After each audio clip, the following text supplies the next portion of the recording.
For the first time in my life as a Newcastle fan, I can say I've seen my team lift a trophy, and it's the same for every Newcastle fan that is out there. So let's talk about it on tonight's show. But also, the main topic of conversation is also going to be the future for Newcastle, the squad build, the money that's available, because we don't want to win a trophy just once every 70 years. We want to keep on winning trophies. So let's find out if Newcastle are ready for this summer in our squad build. Let's find out right here on Toon Tactics TV, folks. Brilliant from Shea. And now Murphy can take on the shot. Fabian Shea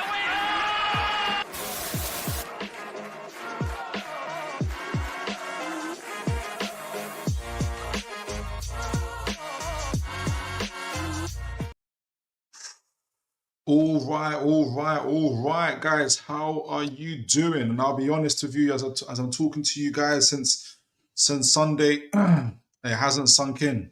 It hasn't sunk in that Newcastle. I've seen my team.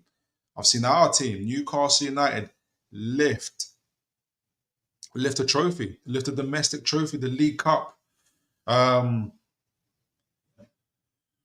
wow, words can't express it. I didn't have any speech or anything like that ready. But I'm keen to know from you guys. That's my spoon or cup rattling, but I'm keen to learn from you guys, man. How are you guys feeling? What's on your minds? What's your overall feelings about the game, about our team being champions of the League Cup, us, picking up the trophy? First and foremost, do hit the likes and subscribe, folks. If your time on here, if it's your first time on here. But look, for me, like I said, I'm lost for words. I am like, I think I'm so proud of the team already. How, um, like everything as a fan, as fans here, we've experienced with our club, um, Mike Ashley, 14 years of that, 2 relegations, but also some of the good stuff as well. We've seen Shearer, we've seen Ginola, we've seen Ferdinand, we've seen Faustino Asprilla doing bicycle kicks against Barcelona. Seen Bobby Robson, my favourite manager. Eddie Howe's getting real close up there as well. But Bobby Robson is still my favourite manager for Newcastle United. We've seen so much, but we've never seen the Newcastle, our club, lift a domestic trophy, and witnessing it. It's like I said, like I'm lost for words, guys. I'm really keen to hear from all the guys in the chat what you guys' thoughts are, what you guys are thinking about it. Let me know throughout the show, because I'm actually a big part. The main part of the show is to talk about our squad builds, to find out how much we're going to spend, how it's going to affect the squad and everything else. But because I've always planned to, but throughout the show, guys, I want to hear how you guys are feeling about the game, even if it's nothing to do with what I'm talking about on the screen necessarily. Guys, send in your comments and just say, like, I'm happy or I'm sad or I can't believe it. I also want to say, there's too many players to shout out, but all of them pretty much stood up. We can all debate and argue, for instance, who's man of the match, because they all stood up. Proud of Dan Burn, proud of Joe Linton, Bruno Gomes, Tonali, Harvey Barnes stepped up after having a really kind of mixed season. It's been absolutely incredible. But also, we won it properly. No one can. We beat the best team in the season in the league, in Liverpool, in the final.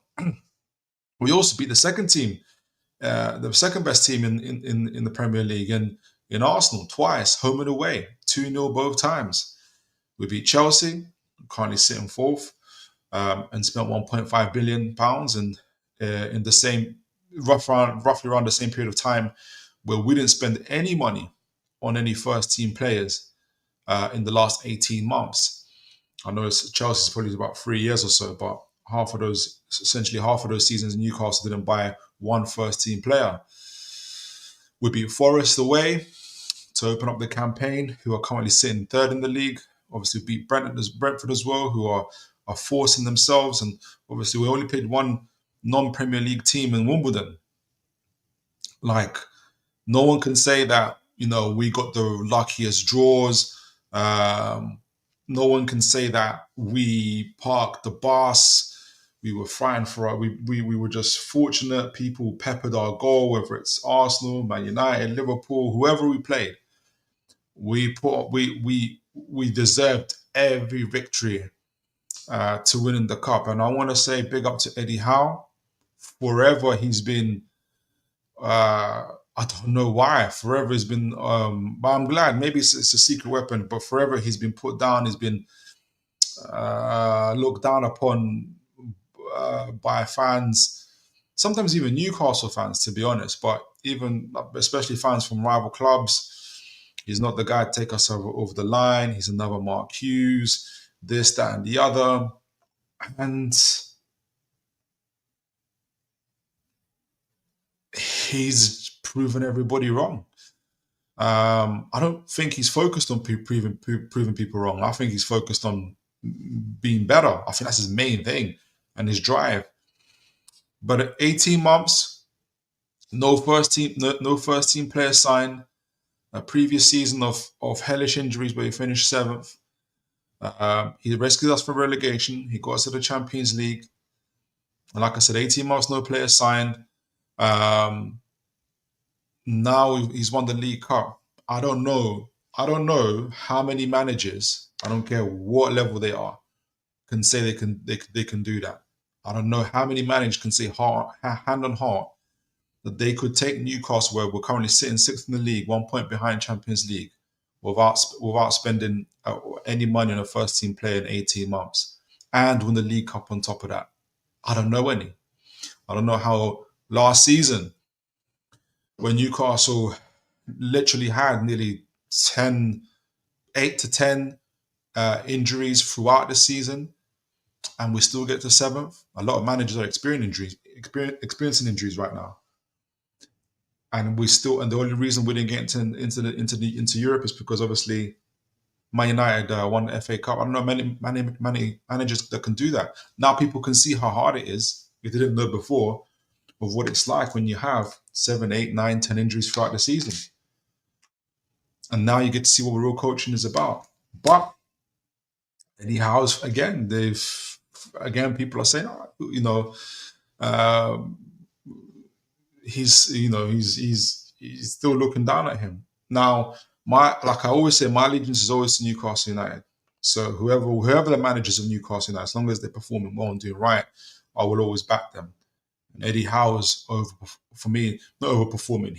Like I said, I started this season not knowing what Eddie Howe's ceiling is. I kept on saying that throughout the show. Folks that are on the show all the time know. I don't know. I always say I don't know what Eddie Howe's ceiling is. I don't know how anybody can know.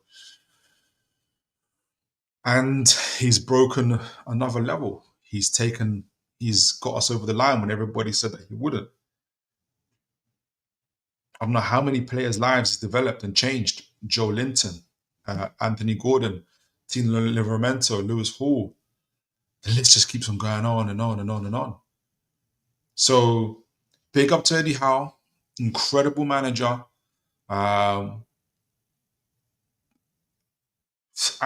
Proving people wrong, just like Newcastle United are proving people wrong all the time. And look, rivals are going to be rivals. They're going to be using Newcastle as a battering ram against other clubs. Against Arsenal's Arteta, Eddie Howe's equaled his the same amount of trophies as Arteta. They're going to batter us against Tottenham and say, what have you won, and stuff like that. And some of it is good banter. But for me, should we now consider Newcastle a top 6 club? For me, guys, Newcastle United is always number 1. And we have our own path. We have our own history. And we know, for instance, when we've been battling against our cartel, and I've been on debate shows telling people there is actual clubs coming against Newcastle creating laws that are now unlawful to stop Newcastle from progressing. They don't believe it, or they don't read the news until you kind of have to show documents and stuff like that. So maybe I'm a bit bitter. I don't know.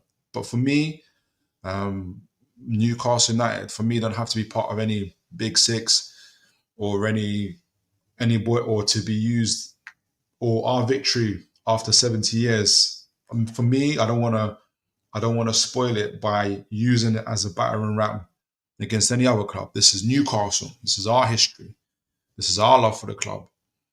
And also, this is our journey. We've seen Championship twice.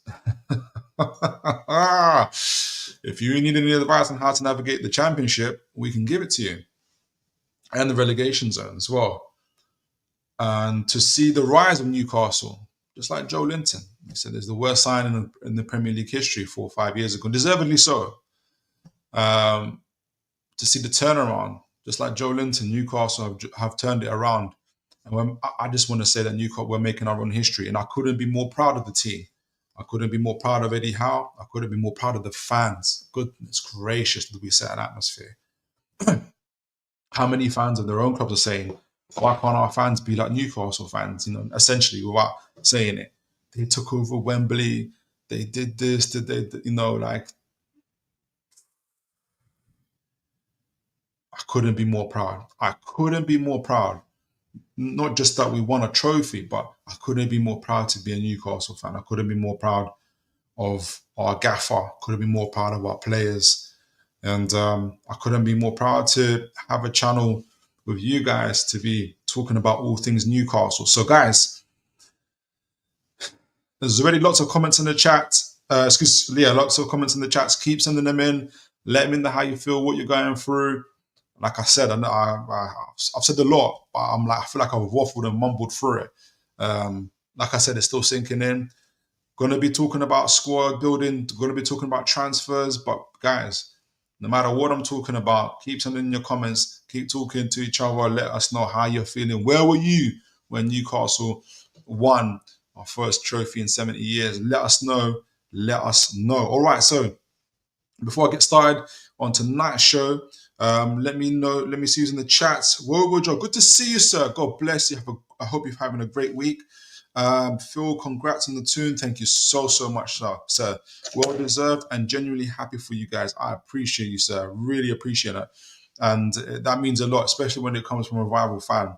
Aaron Cape, Evening Phillips, still cannot believe it. And that's exactly, I feel like I didn't even plan. I was going to get straight into it, but I'm like, I can't believe it either. I'm lost for words, Aaron. Honestly, I'm lost for words. Wobojog, actually a bit jealous of how happy you lot are. Yeah. The only trophy that would probably give me the same feeling is a UCL, which I doubt I'd see my club lift. A man can dream.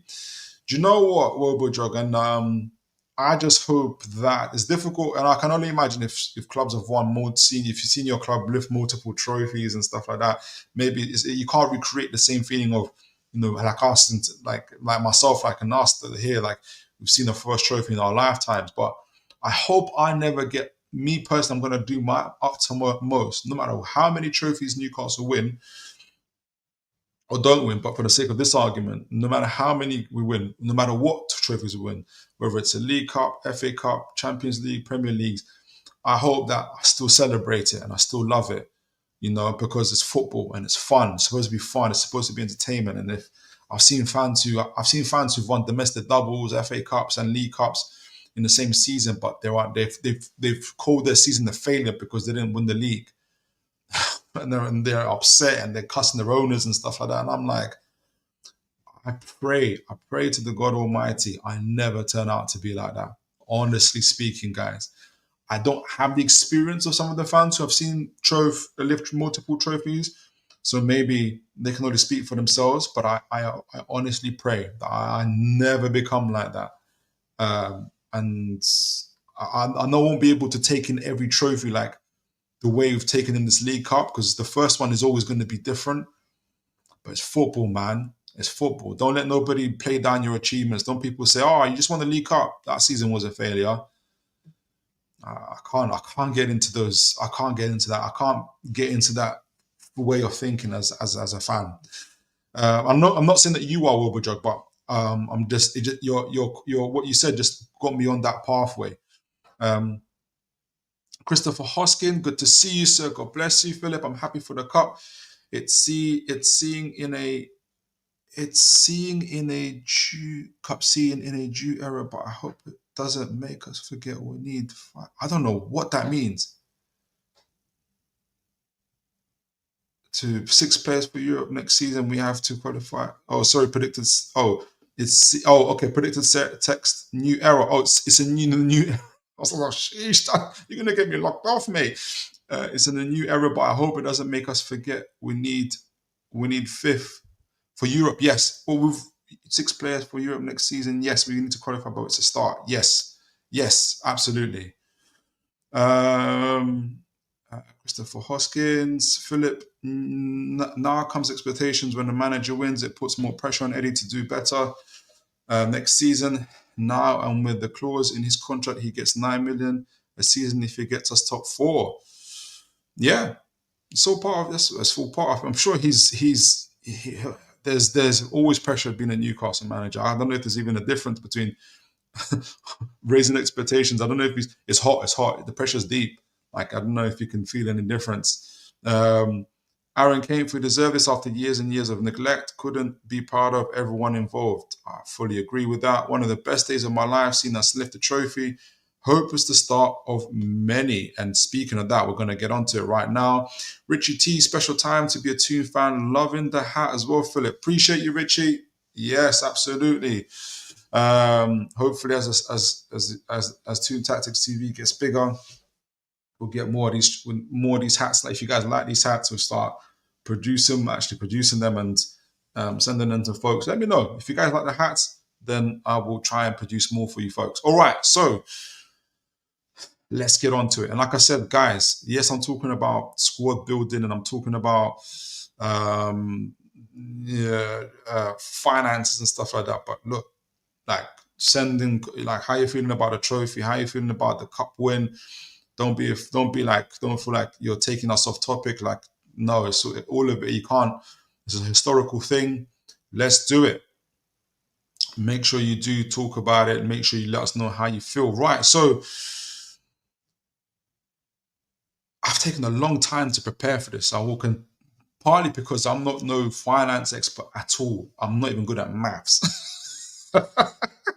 So we've done the show before, and we wasn't actually too far off in some of the stuff that we were talking about. So I'm going to give it another go. It's not going to be just this part. So let me get into. So part 1 of the show will be around, the financial statement and stuff like that. So let me get into it now. So I explain myself before I go way ahead of myself. So Newcastle squad build. So before I get into it, like, I want to make sure you guys understand and know what I used to be able to put this together. So I went on the article. I used 3 things. So I went on the article for Swiss Ramble.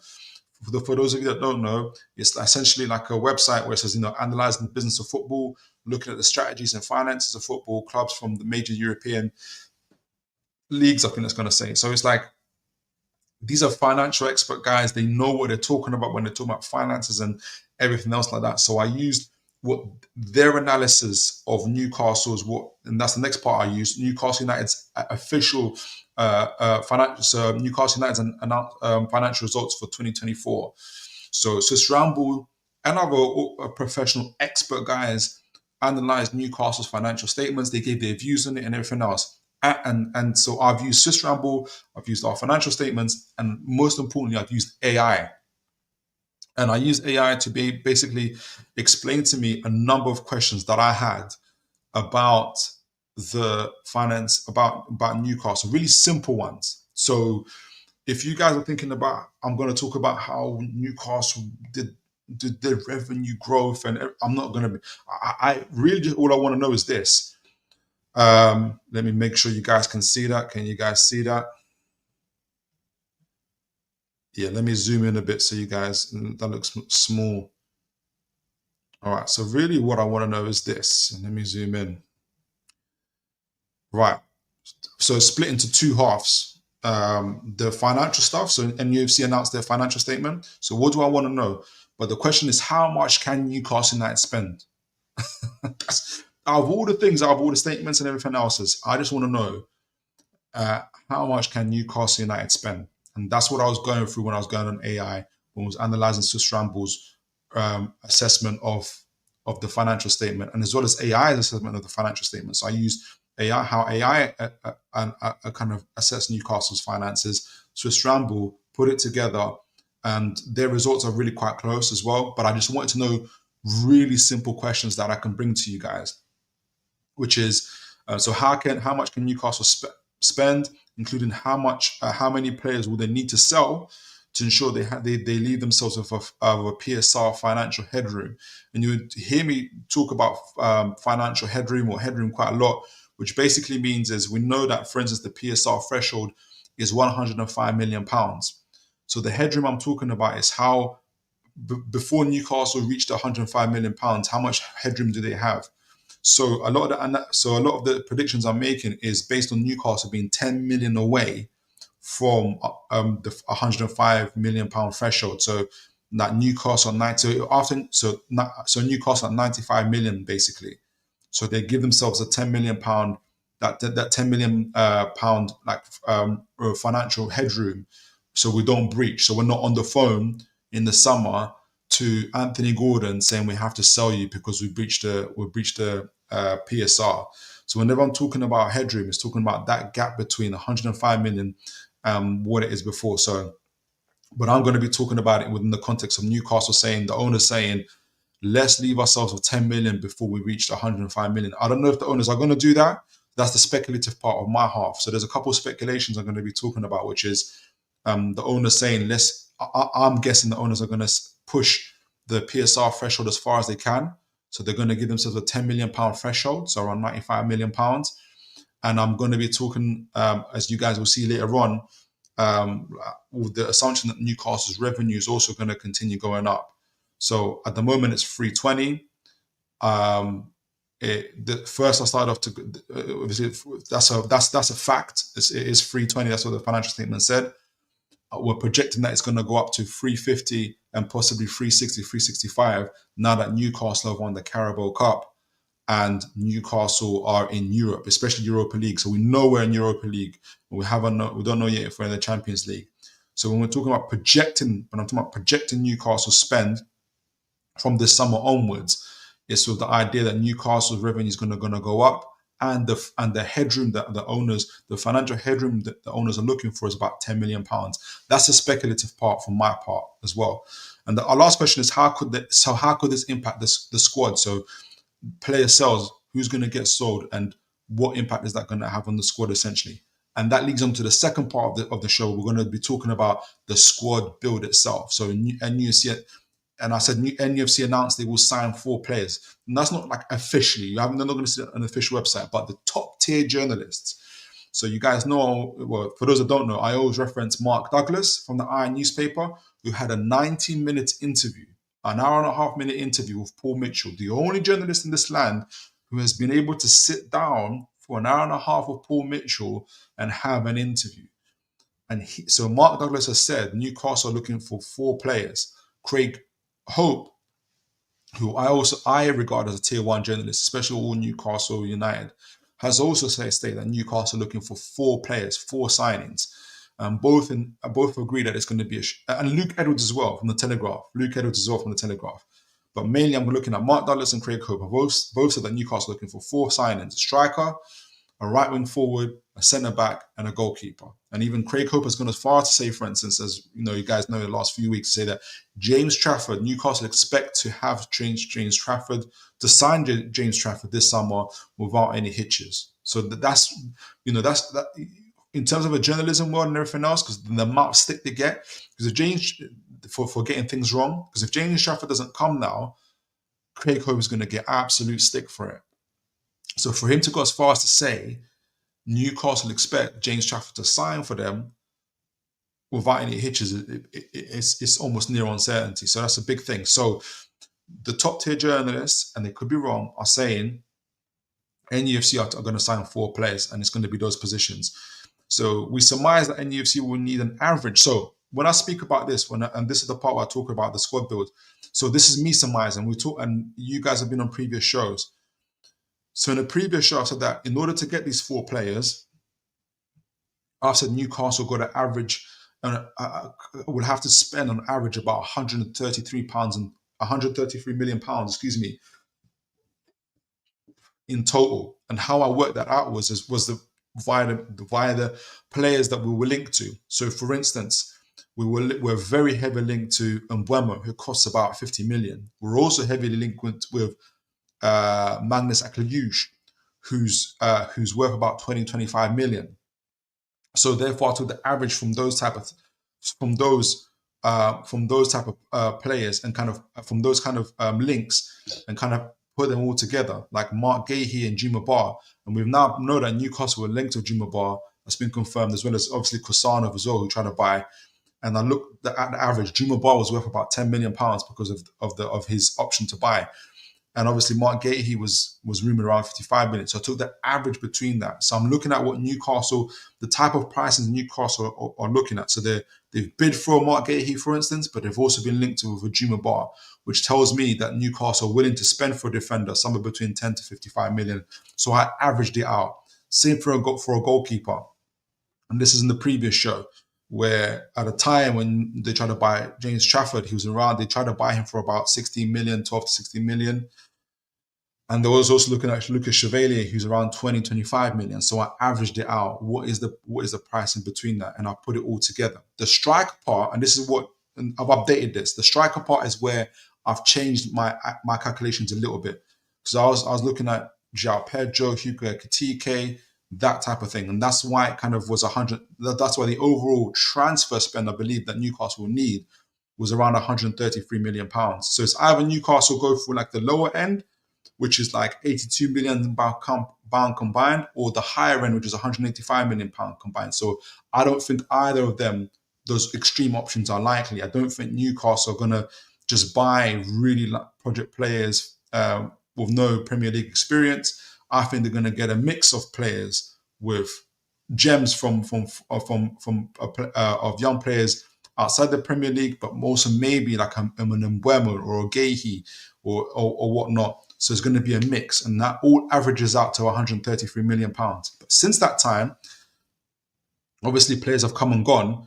And the main thing I've changed in my predictions in terms of how much Newcastle spending, because now I think, because I've also given an average of 112 million, 0.5 million. That I've moved on from 100. Well, I'm going to keep the 133 million pounds, but I've with the recent players that have been linked. So this is like 2 months later now. The main thing I've changed in terms of this, the range of players that Newcastle are looking for, is in that striking area.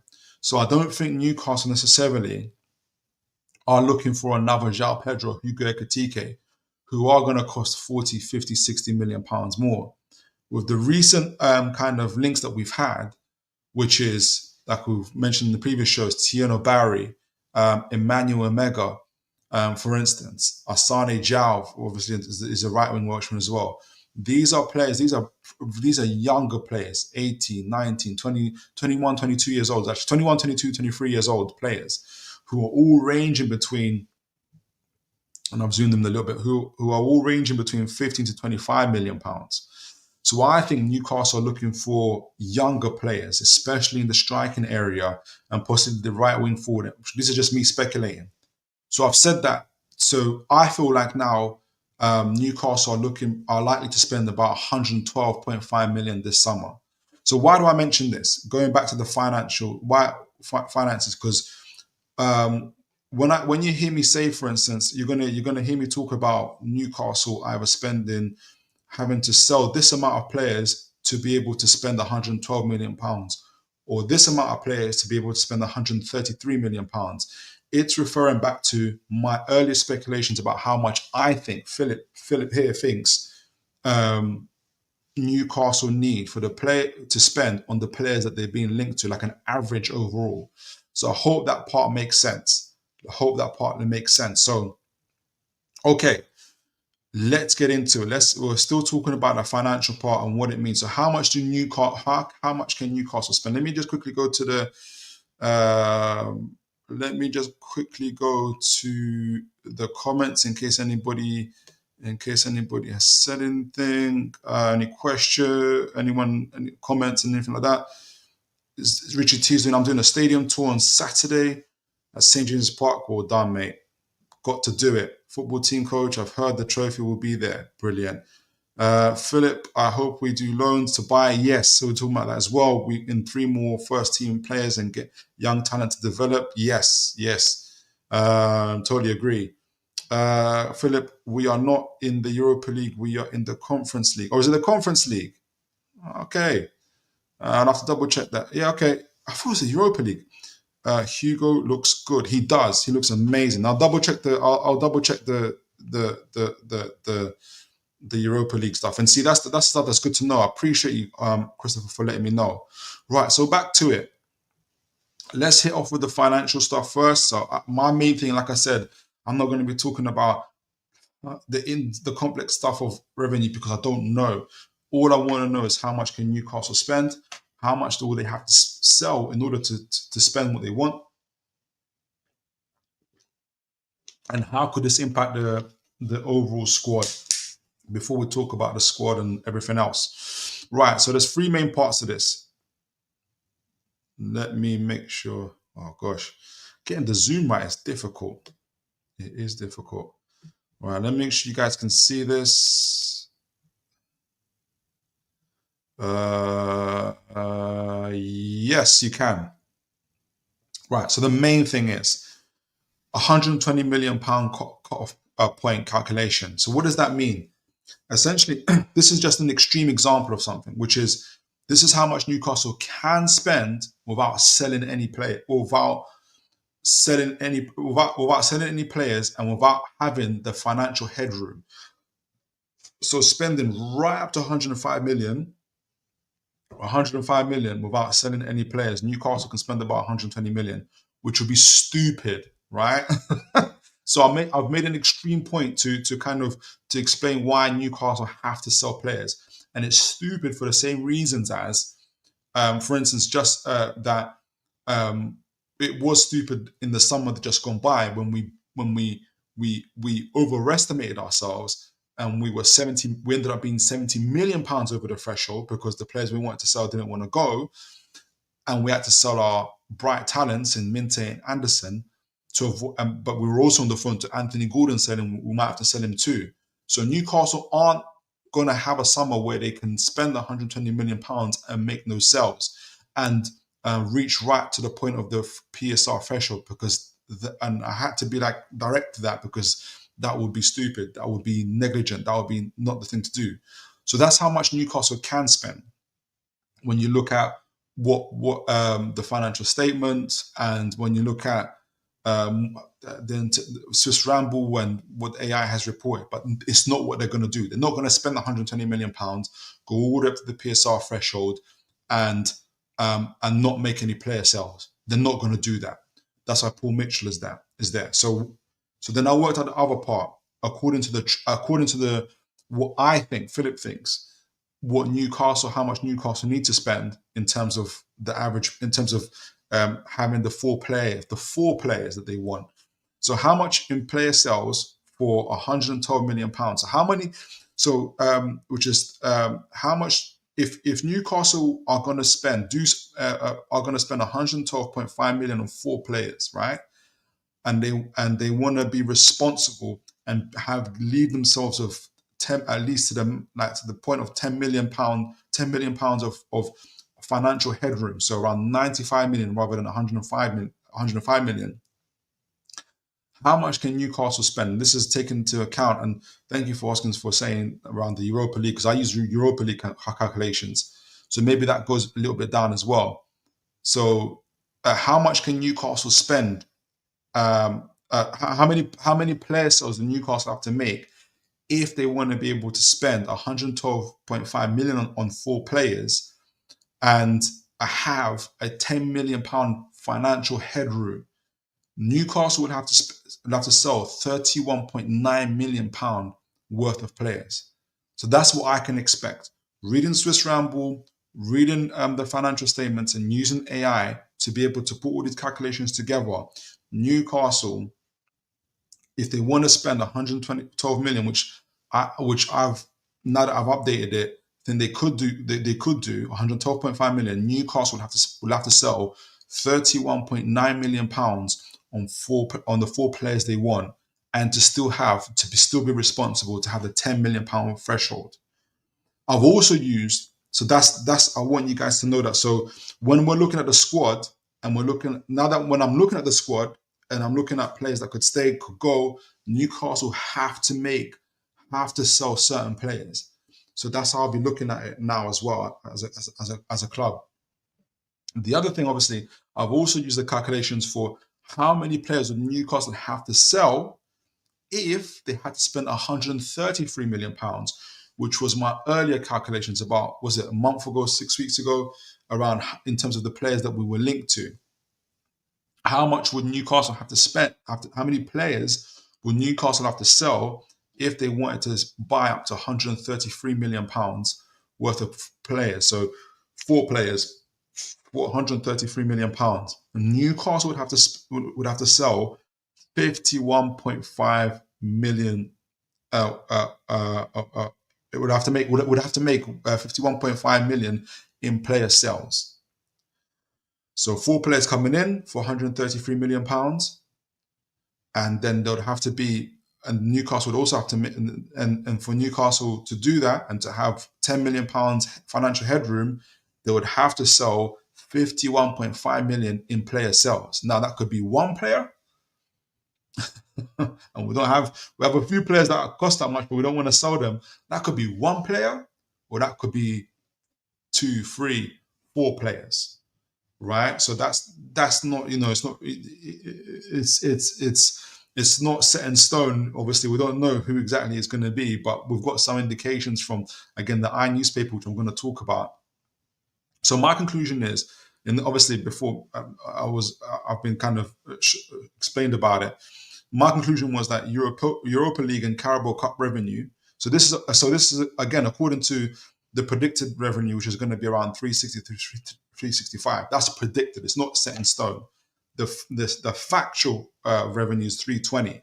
But now Newcastle in Europe, possibly in Europa, either the Conference League or Europa League, and even better for in the Champions League. Now that we've also won the Carabao Cup, Newcastle, we can project that Newcastle will probably have a revenue of around 360, 365, hopefully. So it's based on that as well. So that's why you have, for instance, if for instance, people who watch Kieran Maguire or Swiss Ramble or Professor Wilson, that's why their friends are projected, when they project how much Newcastle can spend, for instance, their numbers are a little bit different from each other, because they are also making different projections as to what Newcastle's revenue can be. So just to be aware of that. So that's what it's based on. Newcastle need around either 31.9 million in player sales if they want to spend 112 million, to 51.5 million in player sales if they want to spend 133 million, with a revenue of 360, 365. So this is the AI token saying this is them aligning with the Swiss Ramble emphasis on player trading. So Newcastle have to trade players. Newcastle have to sell players no matter what. And they've also acknowledged that that the PSR has an elite bias that limits Newcastle's ambitions. Even Swiss Ramble is saying that. So that's just setting the scene, setting the framework for what I'm going to be talking about, where I think, or what the player sales are going to be. So before, which I'm going to speak about here in a moment. So before I get to that, let me see if there's anything in the comments. Oh, I've got a few comments here. I won't stay too long though. Oliver Simon Jordan, evening to you, sir. Katike is a waste of time, man. Okay. Some congratulations from a Villa fan. God bless you, sir. Thank you. You deserved it. Thank you, sir. Jordan noting nothing wrong if he changes his mind. You can understand why he wanted PSG. Yeah. Hugo Katike. I think that is about Aaron Kane. The expectations need to change for us. Now we have a trophy we can expect to try and attract a high caliber player. Players will know now that, wow, we can win here stuff at Newcastle United. Big up Villa fan, big up all the underdogs. Exactly. Godfather, we can only hope, we can only achieve something. You can still win the FA Cup, Villa. The Villa fan agreeing with, don't let City win the FA Cup. Exactly. So, going back to it, let me get a drink of water, because goodness me. In fact, let me take off my hat. It's getting hot. Oh, bring out my bold head. So let me know what you guys are thinking. Right, so that's the framework. So when I'm talking about, Newcastle, if Newcastle want to get these 4 players, they have to make sales. They have to make those sales. So, right. So I've kind of put it out like this and set it up like this in terms of priority. So high priority, medium priority, and low priority in terms of players that Newcastle will focus on trying to sell and that are probably available for sale. And there'll be various reasons as to why they're available for sale as well. So they're not all the same. So, for instance, I've got obviously Harvey Barnes and Sean Longstaff at the top. One of the reasons some of the main reasons for that is, obviously, it's been reported in an I newspaper again, who have the connections with Paul Mitchell, that that Newcastle would be ready for offers essentially for Harvey Barnes and Sean Longstaff. And if you also look at Harvey Barnes and Sean Longstaff, they're both, what is common theme about them is that they're both in their peak years, but they're not playing, they're not seen as first team players. So they probably want to, there's a personal thing in that as well. They're slightly different in their contracts. I think obviously Sean Longstaff's got a year left on his contract. Harvey Barnes got a couple more than that. So they are both in their peak years. They're not getting. They're also at their peak. Probably maybe some Harvey Barnes has dropped in his price a little bit, but they're at their peak price as well, and they're available for sale.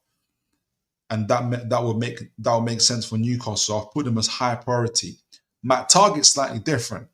Why Matt Target is different is because he's in the squad, but he's not even been chosen.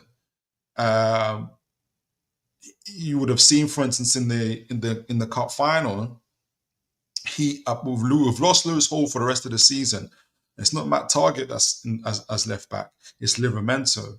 So a right back is preferred to Matt Target.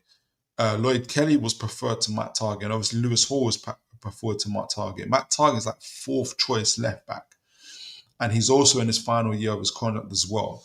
So I think he was also rumored to be. I think he was going to go to Watford during the transfer window as well. So I think Newcastle would also be prioritizing someone like a Matt Target for sale. So I've got him there. Medium sell, I've put Kieran Trippier. So medium, and in terms of the high priority sell, just to say as well, don't know if you guys can see it. I might have to zoom in. Let me zoom in so you guys can see that. So just that alone, just on Matt Target, Sean Longstaff, and Harvey Barnes, if I looked at the pricings, I looked at the valuations on transfermarket.com, but also I've looked at kind of the rumors. So, for instance, we know that Everton's looking at Sean Longstaff, for instance. So, and they kind of put a Newcastle rumor to be wanting about 12 million for him, for instance. So, I've used transfer market valuations, and I've used like the rumors of what clubs what Newcastle are willing to accept from clubs for these said players. So, at the lower range for Sean Longstaff is 10 million to higher range of 15 million. Harvey Barnes is somewhere between 25 million and 30 million. And Matt Target is somewhere between 3 million and 5 million. So just on these three players alone, at the lower end, I think I've estimated Newcastle can make 38 million. And at the higher end, they can make, if they get the higher end sales, obviously, they can make 50 million. And just on selling Harvey Barnes, Sean Longstaff, and Matt Target, Newcastle would cover the player sales, would almost cover all the player sales for, if they were to spend 133 million pounds on the 4 players, and they more than cover the player sale, which is, because I think it was, what did I say, it was 51 point something million for player sales if they're going to spend 133 million, and they'd more than cover if they were to spend 112.5 million. From the player sales of Matt Target, Sean Longstaff, and Harvey Barnes, Newcastle would more than cover what they need in order to make in order to buy to spend between 112 and 133 million pounds on 4 players that they need, and give themselves a £10 million financial headroom. That being obviously £10 million away from £10 million under the £105 million threshold.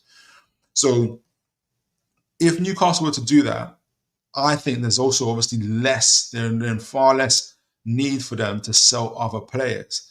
And that's why I've put the likes of Kieran Trippier and Pope in the medium risk category. So if Newcastle were to sell Harvey Barnes, Sean Longstaff, and Matt Targett, even just Harvey Barnes and Sean Longstaff, I think there's less of a need for them to want to push out players like Kieran, and they wouldn't be pushing them out, but there's less of a need for them to accept offers, shall we say, for Kieran Trippier and Nick Pope, who are still very high performing. Nick Pope is still seen as #1 goalkeeper, and we've seen that what Kieran Trippier's leadership on his day can do for the team. It can win us cups as well. So both of them have a year left on their contracts. But we know, for instance, teams literally every transfer window, every summer window, like whether it's Bayern Munich, whether it's some Turkish team, are always looking to buy Kieran Trippier, and there's always been speculation that he could move, and it's always Eddie Howe that speculated that's stopping him from moving. So I've put Kieran Trippier and a little bit more on the medium side of things because it's more to do with him, whether he's going to stay at Newcastle United. Nick Pope similarly. Now that we know that James Travers coming in, and Dubravka's got a new contract, does Nick Pope see himself as number 2, possibly number 3, possibly not? And there's been rumours of him also been going, possibly rumoured to go for about 10 million. So the equivalent for if Newcastle were also to add Kieran Trippier and Pope, they could earn between 11 to 15 million just on their sales as well on top of that. But again, I don't think they're not high priority sales in my opinion, and I don't think Newcastle should. If they were to sell Harvey Barnes and Sean Longstaff, if you see Harvey Barnes and Sean Longstaff sold before June the 30th, that alleviates the pressure for a lot of other players. So don't be surprised. And again, it was actually said in the iNewspaper today, if you guys read it, that most of the players whose contracts runs out are going to have their contracts renewed. So don't be surprised if you see the likes of Kieran Trippier, Pope, maybe even Jamal Lascelles, maybe Callum Wilson seeing their contracts renewed. If they were to, because there's players that they could sell and still buy the players that they need. So I've put them at medium risk. And the big one at the bottom, right at the bottom, low priority, is your Bruno Guimaraes. I've used Bruno Guimaraes more as one of Newcastle's main targets this summer is going to be keeping their best players. Whether they buy 4 of the best talents in Europe or whatnot. On top of that, their main target, their main goal is going to be keeping their best players. So, but it's going to be difficult. And the reason why I've put, it's going to be less difficult because we don't have to sell them. Like I said, if we sell Barnes, if we sell Sean Longstaff, for instance, fringe players, we don't have to do it. But the reason why I put, for instance, a Bruno there is because these players aren't going to retire at Newcastle United. As much as I would want Bruno Guimaraes to retire at Newcastle United, for me, he goes down as a Newcastle footballing legend, in my opinion. When we bought him for 40 million. And there was no relegation release clause. We were second from bottom and we couldn't buy a win. And he saved us from relegation. Not only did he save us from a relegation, he got us into the Champions League the next season. And the season after that, when we were absolutely brutalized through injuries, he was one of the few players who stayed fit and got us into a respectable position. And now this season, not only are we with a huge shout for Champions League spot once again, but we've also won the league with him. And he's the captain of Newcastle United. So for me, in my opinion, should Bruno Guimaraes leave Newcastle United, and God willing, the last thing he can do for us is not go to another team in the Premier League, but go abroad. No matter where he goes, I think if he were to go, and this is not me saying he is going, but if he were to go, I don't think that whenever he should return to Newcastle United, I don't think he should ever have to buy himself a drink again. He should never have to buy himself a pint. Like, it should always be on the house. So I've put Bruno there because basically he's not. It would be incredible. It would be absolutely incredible. But I don't see Bruno. I don't see Tonali. I don't see others in the position where they're going to retire at Newcastle United. I don't see that. And I don't think Paul Mitchell, for instance, is scared of selling a Bruno at his peak age. And if a Newcastle were to sell him for up to 60, 70 million, that would just, and he were to go abroad, that would more than, from all angles you look at it, will look like an absolutely successful signing for Newcastle United. But this isn't me saying sell Bruno Gomes. Don't think that at all. If they sold Bruno Gomes, by the way, they don't have to sell Harvey Barnes and Sean Longstaff. Some people say just sell Harvey Barnes and Sean Longstaff. I think we'll prefer to sell Harvey. We'll definitely want to sell Barnes, Longstaff, and Matt Target over Bruno Gomes. But I'm just trying to be as realistic as I can. If I don't put Bruno Gomes or I don't put a blue chip player in there, it's just me being heavily biased. My hope is he stays, because I hope with the new PSR now we're able to provide a lot more. So let me just, I've got a few comments there. Apologies, I can't read all of them, but I hope you guys are okay. Christopher Hoskins, Philip, don't forget, the next year Bruno will be sold at his age and sell on value. Yeah, exactly. His age and sell on value is at peak age. Champions League money comes in the financial year too. Yes. Congrats on the league. Vator Games, God bless you, sir. Hope you're well. Thank you. And the Goat Father, God bless you. Thank you for coming on the show. Vator Games, congrats on the League Cup win, despite you agreeing that City shouldn't win the FA Cup. Wouldn't it just be amazing? Newcastle win the League Cup, Bournemouth or Villa win the FA Cup, obviously Liverpool win the Premier League. Like, it's the trophies have been spread around. There's nothing against City Vator Games. I just want someone. I want the new guys to come in a little bit more with some fresh competition, which a lot of our, apart from new Vator Games, but a lot of our top big six so-called are afraid of, in my opinion. Christopher Hoskins, sorry Bruno. I read. At some point he will be sold off. FFP and Mitchell will cut club before fans, so we don't have big income. Yeah, even though the revenue is growing all the time, like significantly is growing. Davey Eddy, Philip, I feel we will bring 4 in. Yeah, Trafford and Diblin for starters. Gahey is a possible. I personally like him, but Mitchell will have targets, I'm pretty sure. Huijsen looks like a terrific. Huijsen looks incredible. I really, really like Huijsen. Christopher Hoskins, Philip, it can't be Trafford, as Chevalier is Champions League proven and European experience is needed next season. Look at Villa. I am looking at Villa, and they're a huge rival of ours, but I really rate Trafford. Maybe you don't know this, but I've gone through an arc of Trafford. I didn't rate him before, but I rate him now. John Boy, good to see you, sir. God bless you, John Boy 77. Players to sell. I think a curveball could be selling. Oh, goodness. He's a brilliant player and has proved his worth, and is also a very sensible asset if we were able to sell it. We're not selling it.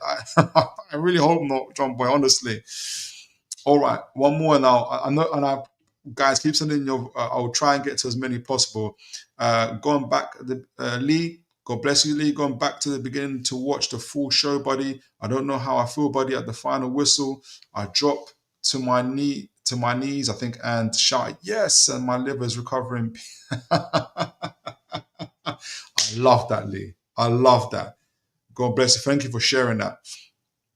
Okay, so back to it. So this is how I'm seeing it when I'm looking at our when we're looking at the players we need to sell. So we've obviously worked out that that Newcastle, in order to, in my view, Newcastle, if they want to buy those 4 players they're talking about, the striker, the right wing forward, the centre back, the goalkeeper, they would need to spend an average between 112 million to 133 million, based on the players that we've been linked to. But to spend that money sensibly and not put ourselves in another position where we're going 18 months without buying a first team player, I think Newcastle, but still be competitive.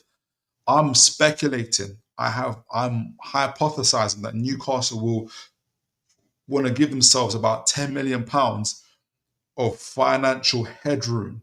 That headroom being obviously the PSR threshold, which is £105 million. Newcastle would want to probably stop short at £95 million, giving them space to, just in case they got calculations wrong, players don't get sold or whatnot, or they don't meet their projected targets, they still got that threshold. Or even if they want to buy a player in the winter transfer window, they've got that little bit of money to be able to do that. So I think Newcastle will give themselves as much as possible, as much headroom as possible to do that. But if they do that, which they will, that £10 million headroom, and they want to spend between either 112 million to 133 million on 4 players, they would have to sell between 31 million to 50 million pound worth of player sales. And this leads us to obviously what we had just now. The high priority sales, I think, would be Harvey Barnes, Sean Longstaff have been reported, and the likes of, and players like Matt Targett, who are literally the 3rd, 4th choice players. Medium are your Kieran Trippiers and Popes, who are still very, very important to the team. Pope is still number 1. Goalkeeper at Newcastle United, Kieran Trippier is obviously still vital in his leadership, but they are sellable assets at the same time. And I don't think, like I said, I don't think Newcastle will push to sell them if they were to sell Barnes and Longstaff. Just Barnes and Longstaff would probably be enough, but anything on top of that would be helpful. I don't think they'll push to sell Kieran Trippier and Pope. I think if those guys go, it's because they might want first team football elsewhere. And obviously the lower priority, much lower, not even a priority whatsoever, but you have to include it, is one of our blue chip players, one of our starters, like your Bruno Guimaraes. I felt maybe Bruno Guimaraes, because he's been here 4 years. He's achieved winning the cup. He's always rumored to be going to one of the other clubs. My hope is he goes abroad. My hope is that I'm wrong and it's zero in this at all.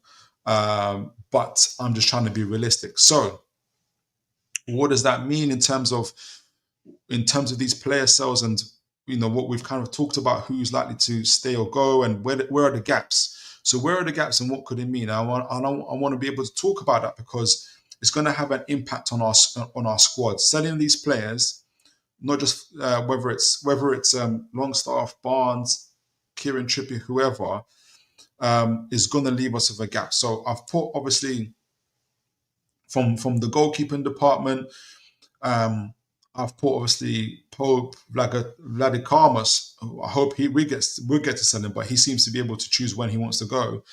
Well, he can choose, but we try to sell him. Whether we can is a different thing. But obviously the obvious gap in selling Pope, in selling these players, is that we're going to have a gap in our goalkeeping department. And obviously, James Trafford is the person that's going to come in. So and that's one of the signings that we need to make, one of the 4. So not too much issues in the goalkeeping department.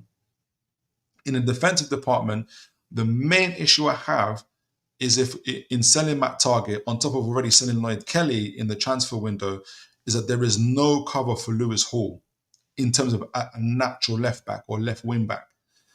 And now Lewis Hall, who's just like Lewis Miley, is injured like in the last 10 games of the season. And this is the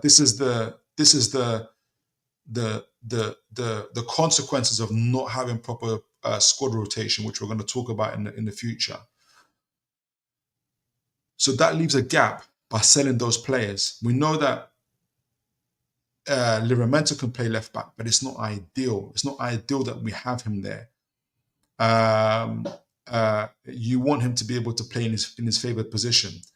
I've put in even though I've left a gap there in terms of another player that we might need to buy, or at least a versatile player on top of the 4 to fill that gap. I've put Alex Murphy there, who's obviously one of our academy players and currently playing for Bolton. I've put that as a reserve there because, and I've been reading scouting reports about him, which I'm going to include in the next show, where he's seen as a player that could potentially be a really good rotational player for Newcastle United. So it could be a reason why maybe Newcastle were relaxed about selling Lloyd Kelly and selling Matt Targets, because they know they got Alex Murphy in their back pocket, or they're going to look to buy a versatile player who can play over multiple positions, including left back as well. But there is definitely a gap there that needs to be filled. And now that Lewis Hall isn't there and Livramento is there instead, doing a superb job as we saw against Salah. But ideally, you want to be able to have a rotational piece. I've put Alex Murphy there just in case. So I'm saying that Newcastle don't necessarily, if Newcastle do buy another player, I don't necessarily think it's going to be a specialized left back. I think he'll probably be a versatile player. And obviously, Jamal Lascelles, his contract runs out. Jamal Lewis, his contract is going to get run out. He's definitely not going to get renewed. Jamal Lascelles was mentioned in the I newspaper, and then they mentioned the sentence of some players' contracts might be renewed. I'll be very surprised if Jamal Lascelles is one of them, to be honest. I'll be surprised and not surprised, because at the end of the day, selling Jamal Lascelles, we can't sell Jamal Lascelles, so we get no money from it. But I don't know behind the scenes of what Eddie Howe wants. If Jamal Lascelles is happy to not be playing, but still be around, and he adds to and we buy a young centre back like a Dean Huijsen to have that kind of maturity around him, and Jamal Lascelles, in Shaw, it kind of ensures that he's able to be nurtured and he brought up properly within Newcastle system. I can see Eddie Howe putting that point across. And if some people are skeptical about that, just ask Chelsea fans or what they would do for some leadership, some maturity, and some growth, some mature players in their squad right now who are terrifically talented individuals, but they need more leadership, more experienced players around them in order to do that. And so that's where I can see Jamal Lascelles' contract, for instance, being renewed. And like I said, if Newcastle make the sales between 38 to 50 million pounds, Harvey Barnes, Sean Longstaff, Matt Target, they're not pushed to sell, or they're not pushed to not renew a Jamal Lascelles contract, for instance, especially if he's willing to take on less pay. And obviously, I'll put Kieran Trippier there. So the other gap obviously will be at right centre back, and which is already there. Shaw's there currently filling it, but that's the position that Newcastle are looking to fill. Dean Huijsen is there, so he's one of the that position is one of the 4 signings that we want to make. The other big one is, like I mentioned, is the midfield area. If Sean Longstaff goes, which I think he will, there's going to be a gap there. There's a potential, obviously, that Bruno Gomes, for instance, goes, and Newcastle would have to then make readjustments to what they spend. So even though I'm predicting that Newcastle spend between 112 and 133 million pounds, God forbid, should Bruno Gomes go, they'll be looking to get players that can fulfill that role. For instance, like a Mateus Cunha, a Morgan Gibbs-White, who are both going to pretty much cost 50, 60, 65 million to replace. And then, the projections are kind of blown out the window should that case arrive. But like I said, I don't think Newcastle are going to be pushing for Bruno Gomes to leave. No way. Captain, leader, and absolutely exceptional. But I've put them there just in case. The main one I'm looking at is Sean Longstaff, who I think Newcastle are looking to sell. And I see a gap there. But I see the gap not for someone to rotate with Bruno Gomes. I think Lewis Miley is going to be the player, especially next season, who's going to rotate with Bruno Gomes, in my opinion. I think we need someone to rotate with Tonali.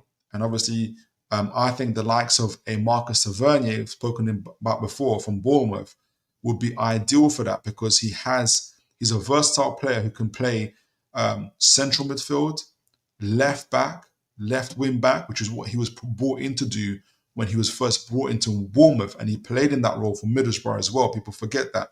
So a very similar background to a Lewis Hall.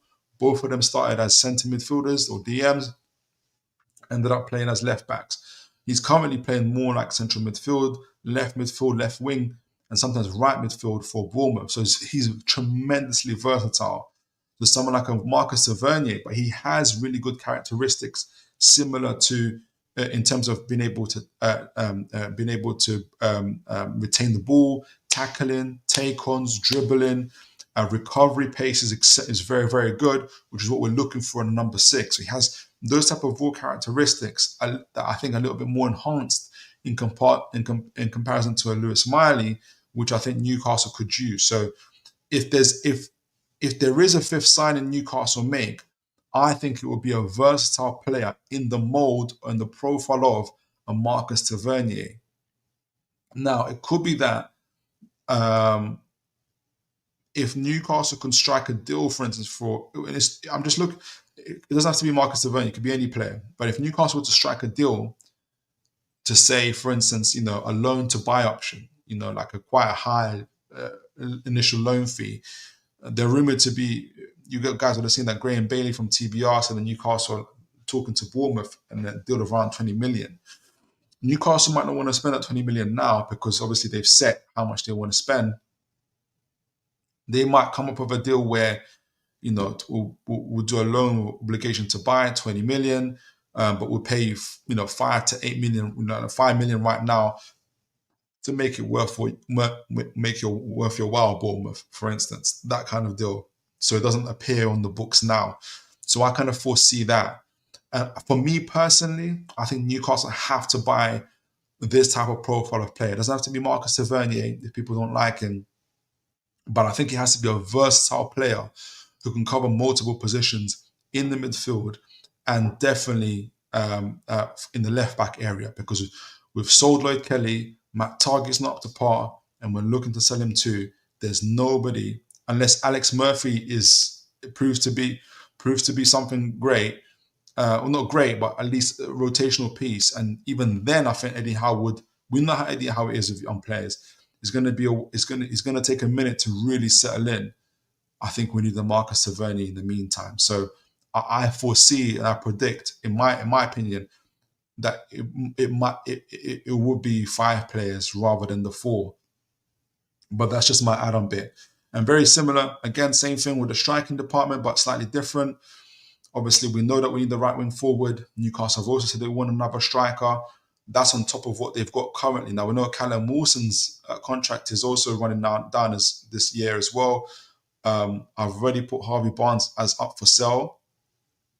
That leaves 2 gaps, obviously right wing forward, left wing forward in the positions. But that's why I think in terms of the strikers, that the striker that Newcastle bring in and right wing forward as well, they'll be able to play across the front 3. So the left wing forward position and the right wing forward position obviously will be covered. But also they'll be able to rotate with Isak and obviously cut down some of the minutes he's been having to play all season. Thankfully injury-free, and together they'll work with Osola. Now, some people would say that means you've got 6 forwards. Why then keep Callum Wilson? Well, for the very similar reasons that you'd keep Jamal Lascelles. And it's that kind of experience, that kind of maturity and leadership in the background that will help the younger players to mature. So, for instance, Isak's an incredible world-class player, but is he captain material just yet? I don't know. I don't know him well enough to know that, but I don't think so. Where he can take someone under his wing, I don't know. And if Newcastle were to buy a Tieno Barry and a Asan Joao, both 20, 21, 22, very, very, very young players, on top of Usola, who is, really fun to watch, but you can see he's young as well, like really, really young. You need experience and maturity in the backgrounds of players who'll be able to support to support them.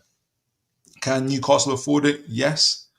And so that's why I don't think, again, I wouldn't be surprised if they renew Callum Wilson's contract, because it pays them they don't earn anything by letting him go on a free. The only one that will profit probably is Callum Wilson, should another team sign him for a high sign-on fee. But I'm not sure he wants to do that. I don't know, for instance, if you guys saw the clip when with the Carabao Cup medal, where he's proudly showing his Carabao Cup medal, and he's saying, "We went from fighting relegation to this." And it's important to have players like that in the squad who understand the journey that Newcastle have come from. And I think maybe that's why Eddie Howe is keeping the likes of Callum Wilson, Jamal Lascelles, Kieran Trippier, Bruno Gomes, and others who understand the journey.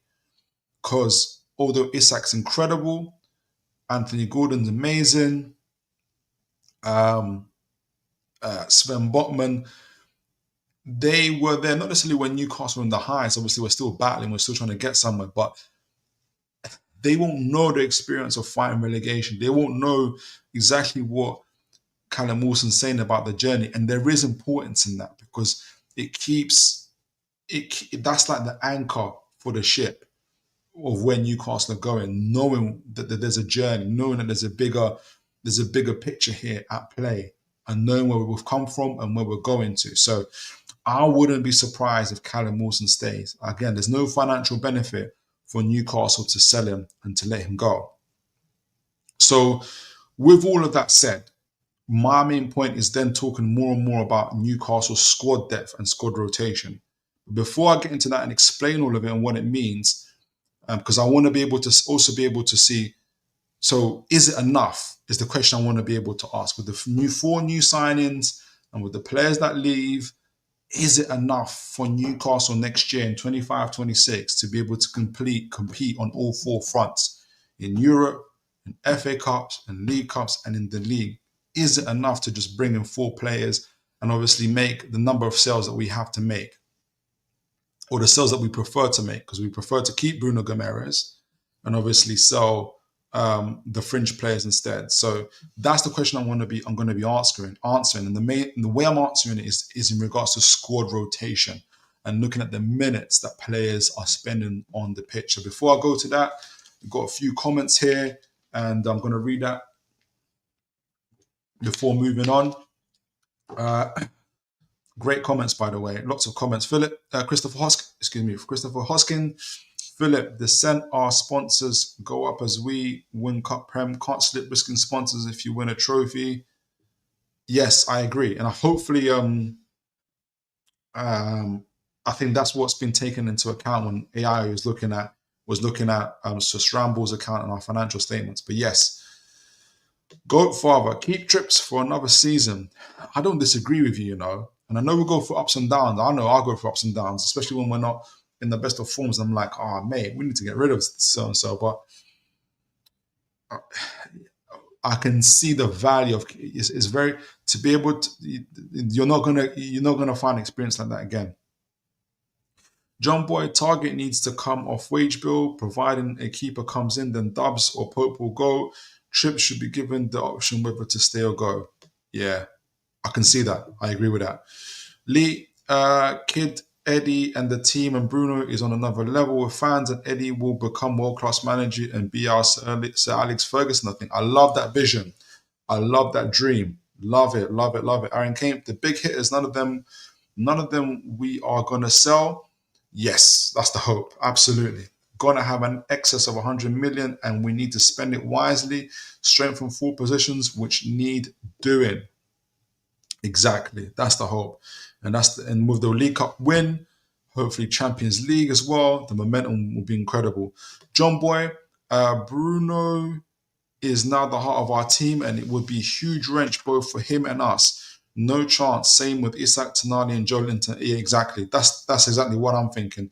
Mikey P, big up Phil, big up to you, Mikey, my fellow cup winner. Hope you are well, sir. God bless you. Lee, Gary Neville said he has never felt Wembley shake before. BDB scored. Yes, exactly. And that's what the Toon fans did. That's what we did, man. I'll read a couple more, and I appreciate you guys. You guys are sending so many messages.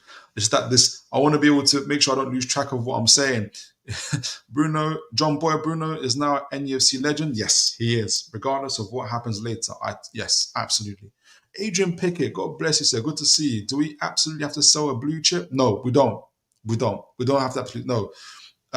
If we just, from what I can see, if we just sell Longstaff, Barnes, you can add Target on top of that, we'll be fine. But it also depends on how much we want to spend.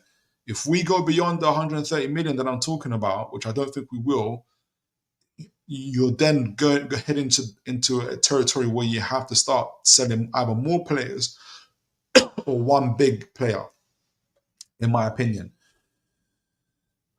Especially if we get Champions League. And that will alleviate some of that. I just think the owners have this 18 months where they weren't able to buy first team players, and also the situation where they were £70 million over the PSR threshold, 24 to 48 hours away from losing Anthony Gordon.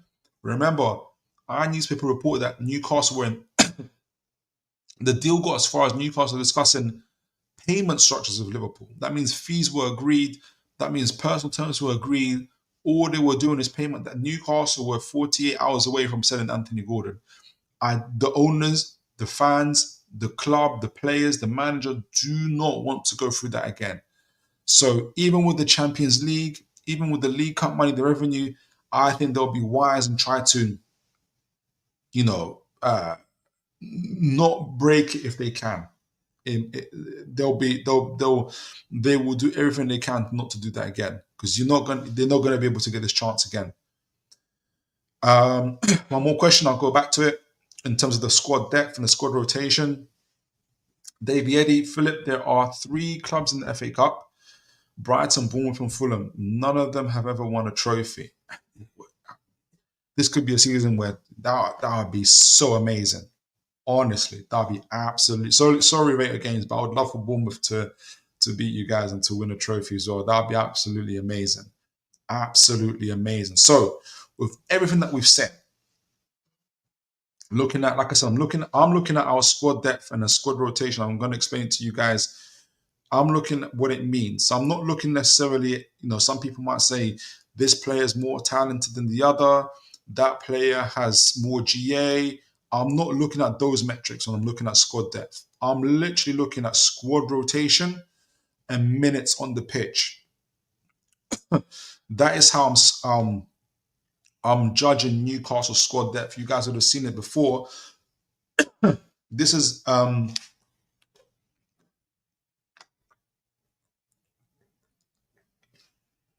so I've broken it down into when looking at Newcastle, and this is, I got this phrase from Ashmatic from Spurs Kings when he was talking on the show. It's not so much about the first 11 anymore. It's about squad rotation. Can your squad rotate? Do you have enough quality, availability in your squad to be able to rotate and remain competitive and perform in every game in 4 different competitions? That includes Europe. So this is Newcastle in the current squad after 35 games. I know we've played more now, but this is Newcastle after 35 games. And I've split it into between players that played 3,000 to 2,500, between 2,500, into minutes. So the high dependency players are players that we depend upon the most, play between 3,000 minutes and 2,500 minutes. Then you got your core contributors, 2,500, 2,000 minutes, and it goes down to regular contributors between 2,000 and 1,500 minutes, so it's in 500 minutes, and lastly squad rotation, which is 1,000 minutes, and there's a couple more. There's one more between that, which is 1,000 minutes to 500 minutes, which is backups and development, and lastly, it's meant to be under 500 minutes, which is your backup. So I'm going to explain what that means and where we're at with that. So when we're looking at, for instance, high dependency players that are playing between 3,000 minutes and 2,500 minutes after 35 games for Newcastle United. These players are the core of Newcastle, a squad playing between 73 minutes to 85 minutes per game on average. It's a lot. They are heavily relied upon across multiple competitions, indicating their critical role for the team strategy. So these positions are covered between Byrne, Shaw in defense, Bruno Gomes in midfield, left back Hall, who is now injured because he's got no rotation, left winger Gordon, who is now suspended. By the time probably we've got Barnes, and the concern is obviously that the high minutes on these players suggests potential fatigue or injury risk. Ask Lewis Hall what that means, and especially with a demanding season schedule ahead. So we're highly dependent on these players. And for the folks that watched the show a couple of weeks ago, for instance, I'll go back here. This is Newcastle after 33 games. We had 9 players that were playing, who were playing the maximum of minutes. We were highly dependent upon. Like these are the players that are playing between 75 minutes to 83 minutes for Newcastle United. And if you guys remember, during that time, literally after that show, Joe Linton got injured. Tonali was off.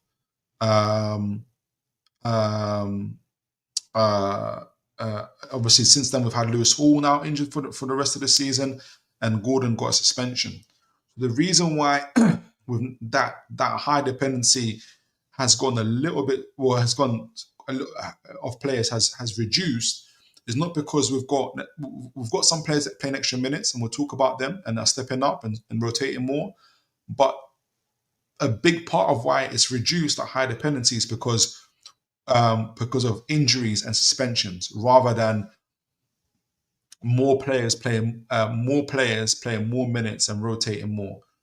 So this is a big part of what we need to change, and that's why. And obviously, that's what's going to happen when you're not able to buy first team players in 18 months. So the next part is the next players are the core contributors. So who are playing between 2,500 minutes and 2,000 minutes, and obviously Isak's there, Joe Linton's there, Livermento's there, and Sandro Tonali's there. So it's nothing to do with the quality, or like Isak's going to be world class. It's not to do with him being less important or anything like that.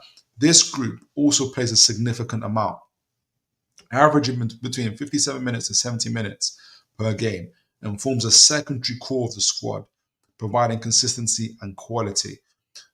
They obviously cover. Isak covers the forward line. Central areas are Joe Linton and Tonali, and the right back of Livermento. So the observation from that is these players are heavily involved, but slightly less so than the top group, suggesting some rotation or tactical adjustment. So they got, obviously, Livermento sometimes gets rotated with Kieran Trippier, for instance. Joe Linton comes off for Willock, who we're going to talk about as well. Isak comes off for Callum Wilson now, even though Callum Wilson was injured for most of the season. They're getting some of the time shaved off. So there's been some improvement in that as well, which is positive. So speaking of those players, we're going to talk about the squad rotation in a moment, because those are the players that are rotating with, but we've got a much smaller group of regular contributors, which is Jacob Murphy and Nick Pope. So these players are regularly involved, but play less than the core group, which I was surprised, because obviously Murphy plays a lot of matches, but if you guys remember, he gets taken off quite frequently as well. These players are regularly involved, but play less than the core group, likely due to rotation or shared responsibilities. So the positions covered: right winger Murphy and goalkeeper Pope. So we know obviously Pope and we've had and Dubravka have been sharing a lot of the minutes. Murphy's been sharing his minutes with Osola, and even though a little bit less, but he often comes off for a midfielder, for instance, when Newcastle need to make a tactical change, like to see if a game Longstaff might come on. So no, Pope's minutes are notable because obviously the absence of Martin Dubravka in this range, he appears lower, suggests Pope has taken over as primary goalkeeper. He's our number one goalkeeper. I want to talk about this next group, the squad rotation. These are the guys that are helping to.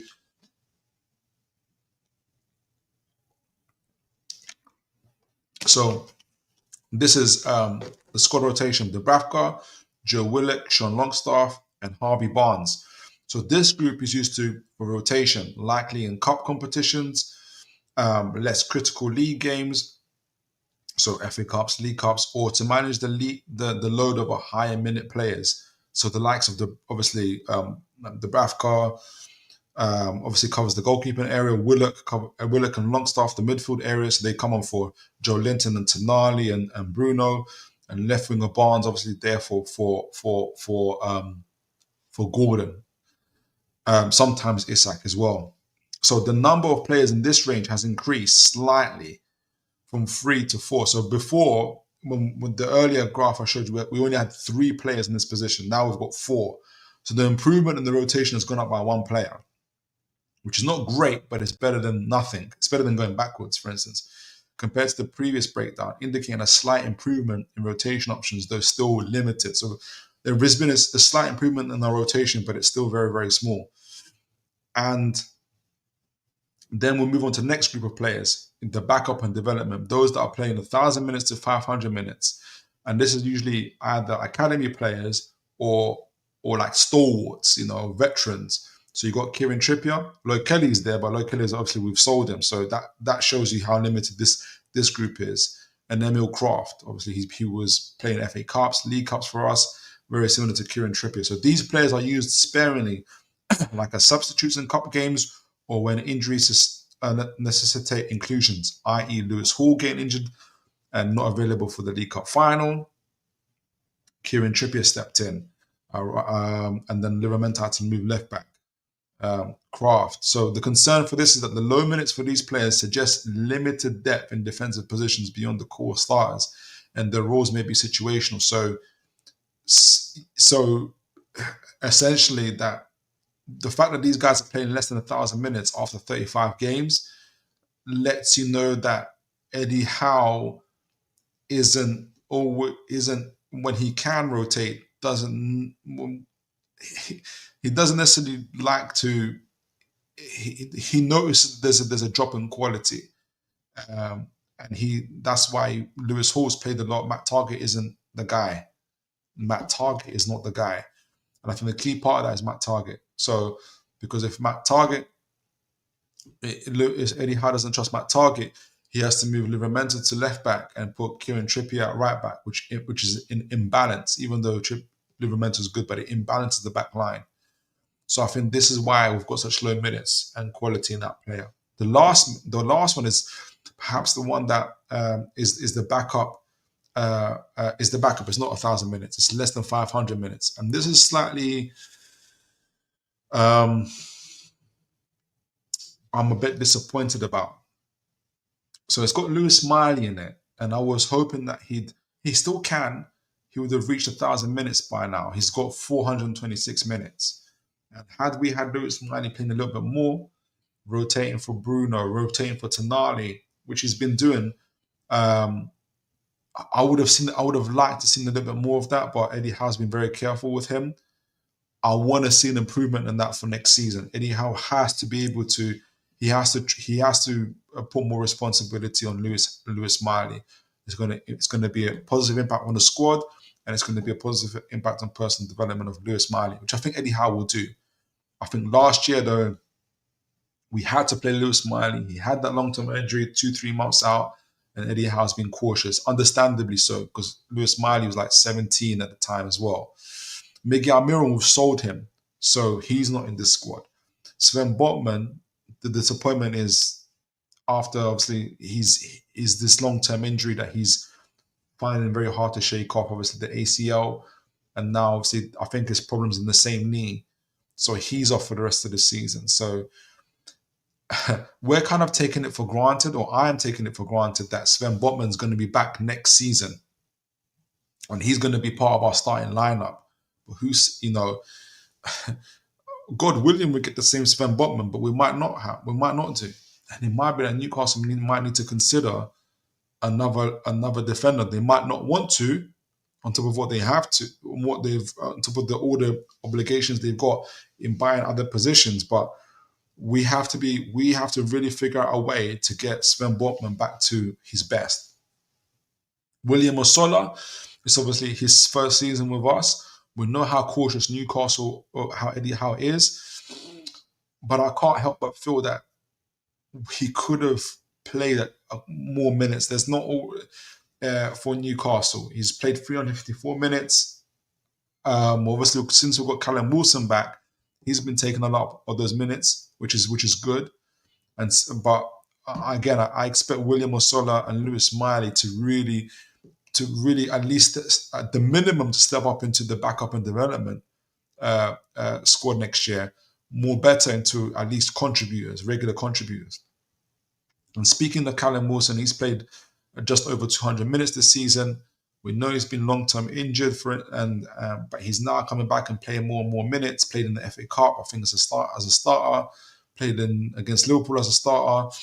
The idea is for him to do that more and more next season, should we renew his contract.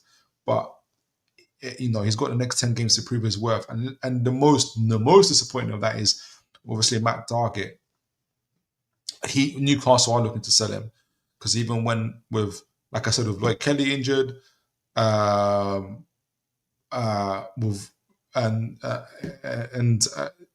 Eddie Howe still refuses to play him. He prefer to play either Kieran Trippier or Livramento in that left back role, which lets you know how he views Matt Targett, in my opinion.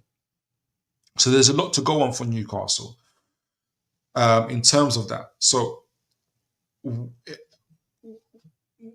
will the 4 players that we talked about, would that be enough? Would that be enough for Newcastle United going forward? We've compared, obviously, this squad after 35 games to the previous squad, and we still understand that there's limited rotation for the squad, and there's still a little bit of potential yet to be kind of used in Osola, in Lewis Smiley, that would help alleviate some of the stress. But the lack of rotation has caused injuries like Lewis Hall. We've got less injuries now with James Bunce, and we've been fortunate with that. We can't afford for Lewis Hall to be playing another 3,000. We can tell now that Lewis Hall can't be playing 35 games straight with the lack of rotation that he's had. And we could hurt him more if we don't find rotation for him. Same thing for Sven Botman. Same thing even for Joe Linton and others, who's going to be getting older as well. And Bruno. Bruno today came up on stats as the number 1 player in the Premier League who's covered the most distances. That is incredible. But he needs rotation. That's incredible, but also damning in terms of our lack of rotation in the squad, because how can he be covering more distances than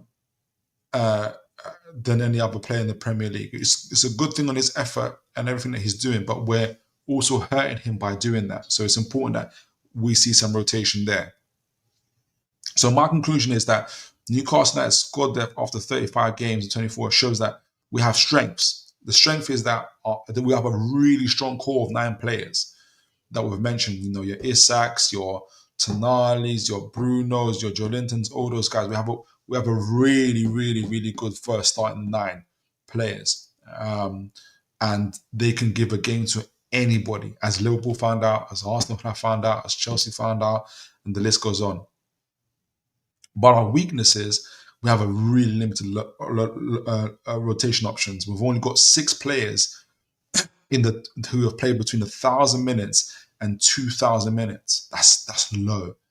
And a significant number of fringe players with minimal players that we've talked about, your Matt Targetts, your Kieran Trippiers, your Osolas, your Lewis Smileys, which highlight our vulnerabilities, particularly in defensive areas and in attack,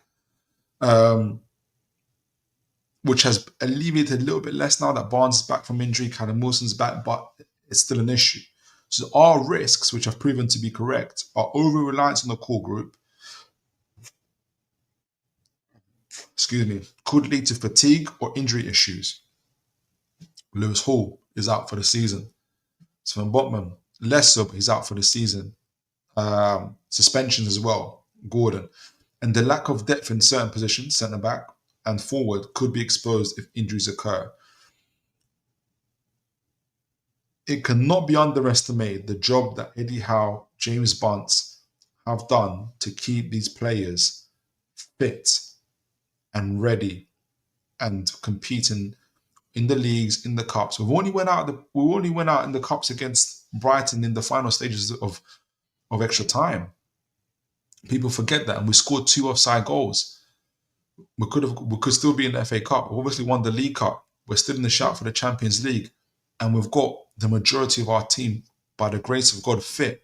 Gordon wouldn't have been played had he not been injured, but we still got Lewis Hall injured. Lewis Hall is a year older than Miley, so we have to be so careful. Look how it's taken Miley a year and a bit to really get back to where we want him to be. He's come back stronger and more athletic. But you can see that Eddie Howe's learned from that, and he's like, man, I can't do this. And now it's repeated itself with Lewis Hall, who's an incredible talent, but we don't want him to be out again. So that's where our main issues are. Incredible first team, but we lack rotational depth and quality in the final areas, in the rotation areas, in the areas around being able to rotate our players. So would these 4 players, it doesn't have to be Dean Huijsen, Trafford, Asamoah Gyan, and Thierry Barry. Obviously, it's an example of a striker, a right wing forward, a left centre back who can play right centre back as well, and a goalkeeper. It could be any players that you guys talk about. Obviously, for instance, Francisco Trincao came up as another link to Newcastle United. So you don't have to like the players. The main thing is the position. So the need for plans, signing, striker, winger, centre-back, goalkeeper, and additional profiles. I think we need an additional midfielder, in my opinion, but I haven't included it just yet, to address these gaps and improve the squad depth. So would this improve our squad depth? And how would it improve our squad depth? So before I go into that, let me see if you guys got any comments before I move any further. Christopher Hoskins. Let me get a drink of water. Philip, Trafford sample size is conceded 70 goals in half a season, dumped now championship proven, but Newcastle, they need the Alisson, their player, real top keeper, and Chevalier proved it. Yes, but we're not going to get an Alisson. I think we're trying to buy the player that who's most likely going to become an Alisson, and they've focused in on Trafford. So I see where you're coming from, and I think we do need a top keeper. I think Trafford could be that guy. Lille got knocked out in the knockout rounds. Yes, they did. Joe Linton's house had another attempted break last week. No, I think we might want to go for his family's sake. He might want to go for his family's sake. Hope not, but family comes first. Yeah, and that's why it's hard to get players in. It's hard to keep players because of stuff like that. John Boy 77. We don't have to sell any big hitters, but if we do, it opens up the finances. Think of Villa and Money. They've made some brilliant sales.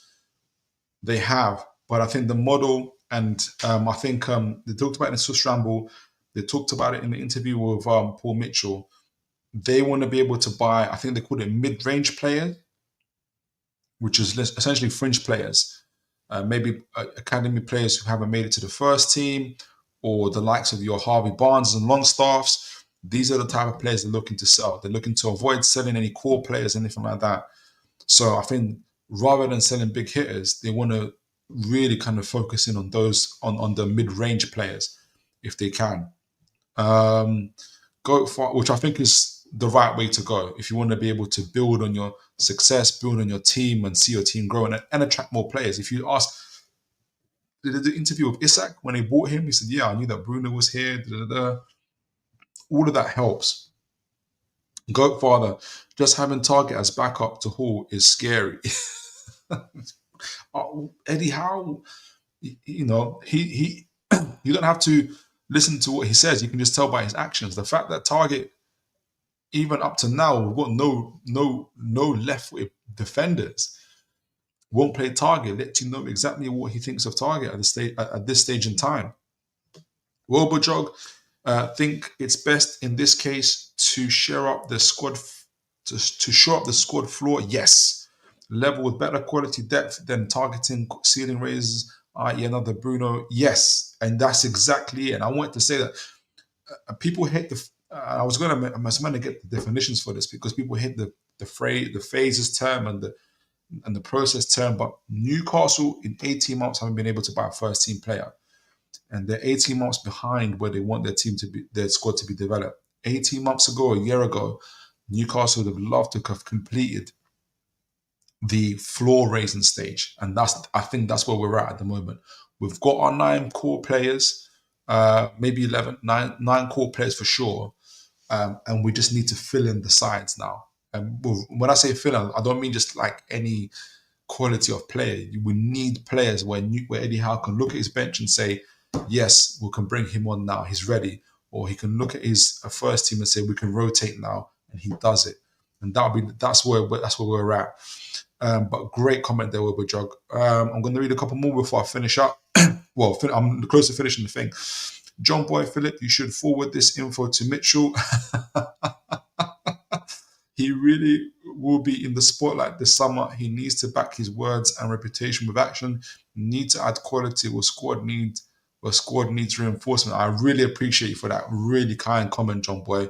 And yes, fully agree with you. Aaron Cave definitely need a ceiling raiser in that right wing position. And that's what I'll say. I've been thinking about that as well, Aaron. It's either in the right wing position or right centre back type of thing, like or somewhere. Like it can't be young, and experienced everywhere. And I don't think that's what they want. I'm just putting players out there. Right. So, with these 4 positions, what would the impact be essentially if we were to cover the centre forward position, right wing forward position, defensive position, and the goalkeeper position? So, I have put out there a hypothesis essentially. So, we've taken the squad that we've just had. Let me make sure you guys can see that. Yes, you can see that. So,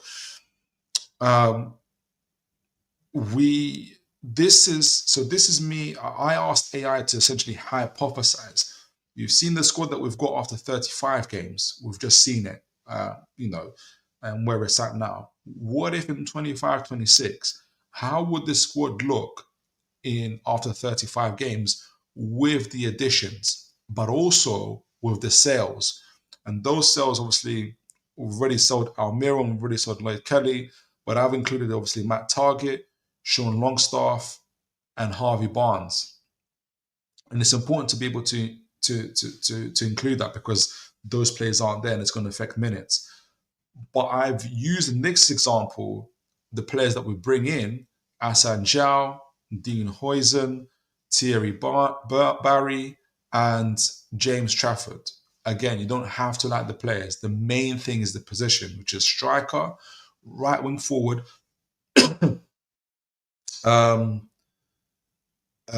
centre back, and goalkeeper. So after 35 games, the team the position that we talked about looks much healthier. So instead of having, if we were to have we'll have 5 players that make up the core rather than the 9, or for instance, the 5 players who make up our high dependency aren't 5 players because we've had injury suspensions and everything else. On top of that, we've got 5 players because we've got squad rotation. So those 5 players would be Fabian Schär, Dan Burn. You guys would be thinking, but we've got Botman and we've got Dean Huijsen. I think it's wise that it's still Fabian Schär and Dan Burn. And Dean Huijsen and Sven, we'll talk about Sven Botman in a moment. It makes sense. We know how Eddie is in terms of integrating players. So Dean Huijsen, for instance, is still in the next group, and will probably finish up the year as part of the high core dependency group, but he wouldn't be in a dependency group if it's a Dean Huijsen, for instance, a young player with lots of potential. So it makes sense that Fabian Schär is still part of that main core group. It might be scary for some because he's older, but he's there. Dan Burn is still there because I think they're going to be extra careful with Sven Botman. I think this knee, this ACL, is going to need a lot of treatment, and they're doing their best. And to get him back to where he's at is going to take a little while. I'll be shocked, but I'll be so happy if Sven Botman became part of that high dependency group that we have, that playing after 35 games is there, but it's unlikely. Bruno Gomes, Anthony Gordon, and Lewis Hall will be there. And again, Lewis Hall, I'm concerned about if we don't find a versatile player or a left back, or if Alex Murphy is not available because he's not good enough, or if we don't get someone to be able to play in that left back position, it would concern me that Lewis Hall is still part of a high dependency group. So still a lot to work on there, in my opinion. We'll have a much larger core contributors group because we've got more minutes shared out. Obviously, the new signings in Dean Huijsen, Asan Zhao, and Thierry Barry will be there. Again, it could be any players that you guys want. Isak will be there because there's more rotation. There's more forwards available to cover his place. Joe Linton is going to be there because hopefully Willock is obviously more and more available as he is this season as well. Livramento is there as well, and because we'll have Emil Kraft and Kieran Trippier as well to rotate with him. So it's a healthier rotation of players that are there. So we've got about 12 players who are playing between 2,000 minutes to 3,000 minutes as well. So it's still quite high, but it's not as bad. The improvement, obviously, it's a lot better actually. But now we've got 5 players who are part of the regular rotation, playing between 1,000 minutes and 50. No, excuse me. We've got 3 regular contributors playing between 1,500 minutes and 2,000 minutes. That includes 2 goalkeepers, though, in Dubravka and Trafford, and then Jacob Murphy again. So that's the area I think we need to improve on. And that's where I think a versatile player in the likes of Marcus Tavernier, who I'll add now, would be really, really important because he could lighten the load on not only on Joe Linton, on Tonali mainly, on Bruno Gomes potentially, but mainly on Joe Linton. No, excuse me, mainly on Tonali, possibly on Joe Linton, but mainly Tonali, and hopefully mainly on Lewis Hall because of his versatility. So I've got him. I'll put him just outside because obviously Newcastle said they want 4 players, but I really think we need the 5th player, a versatile player. And lastly, the 3 players and second from last is the 5 players in the squad rotation. That is Willock, Miley, who I hope steps up, like I said, playing between 1,500 minutes and 1,000 minutes. Sven Botman, recovering from his previous injuries but getting better. And I think that's Callum Wilson. Whether Callum Wilson can do 1,000 minutes is possibly, that's the part where I think maybe AI is maybe a bit ambitious. I think Callum Wilson will probably play more between 500 minutes and 1,000 minutes, in my opinion. So that might leave us a little bit short. So that I've got 5 players. Who was the 4th player? I forgot who that was. But that will be a little bit less. That'll be 3 players. Hence why, again, a 5th player I think is what's needed, in my opinion. Right. And then the last part of that group is obviously the squad and development players. That's Usola, 500 minutes or 1,000 minutes. I hope he's more close to the 1,000 minutes because this year he's still under the 500 minute. I hope he needs to break the 500 minute barrier. Kraft, who obviously is stalwart, Kieran Trippier, stalwart, and I put Callum Wilson there. So Callum Wilson was there. So I think that's the likelihood. That's the more likely of player that's going to be there. So there's a. I don't know what. Let me know what you guys think. I think there's an improvement in terms of, there's obviously improvement in terms of 4 players that have been added. They have shared the load. Instead of 9 players that we're relying on after 30 games, we've got 5 players, so there's an improvement. Obviously, we've got 4 new players and the minutes are shared out. But I definitely think, because I'm really worried about Lewis Hall, I'm worried about the left back situation. Unless Alex Murphy, who's that's why I want to discuss the academy players. Unless Alex Murphy, unless there's an internal belief that Alex Murphy, our academy player, currently on loan to Bolton, is that guy, I'll be very worried if we don't get someone who can cover that position. And a Marcus Tavernier, or a player of that profile who can play midfield, who can play left back and covers the Tonali and Lewis Hall, would be absolutely perfect for that, in my opinion. And we can further reduce risks of injuries, suspensions, and fatigue in our squad, and make us more competitive. So, in conclusion, guys, I'm gonna conclude. I'm gonna read your comments first. Let me know what you guys have thought. So, like I said, from the financial point of view, Newcastle are in a very, very good position. Their financial statements have said that. Swiss Ramble have obviously looked at it and they said, yes, excellent as well. They want 4 players. We know they want 4 players. They've announced it to the top journalists. They want 4 players.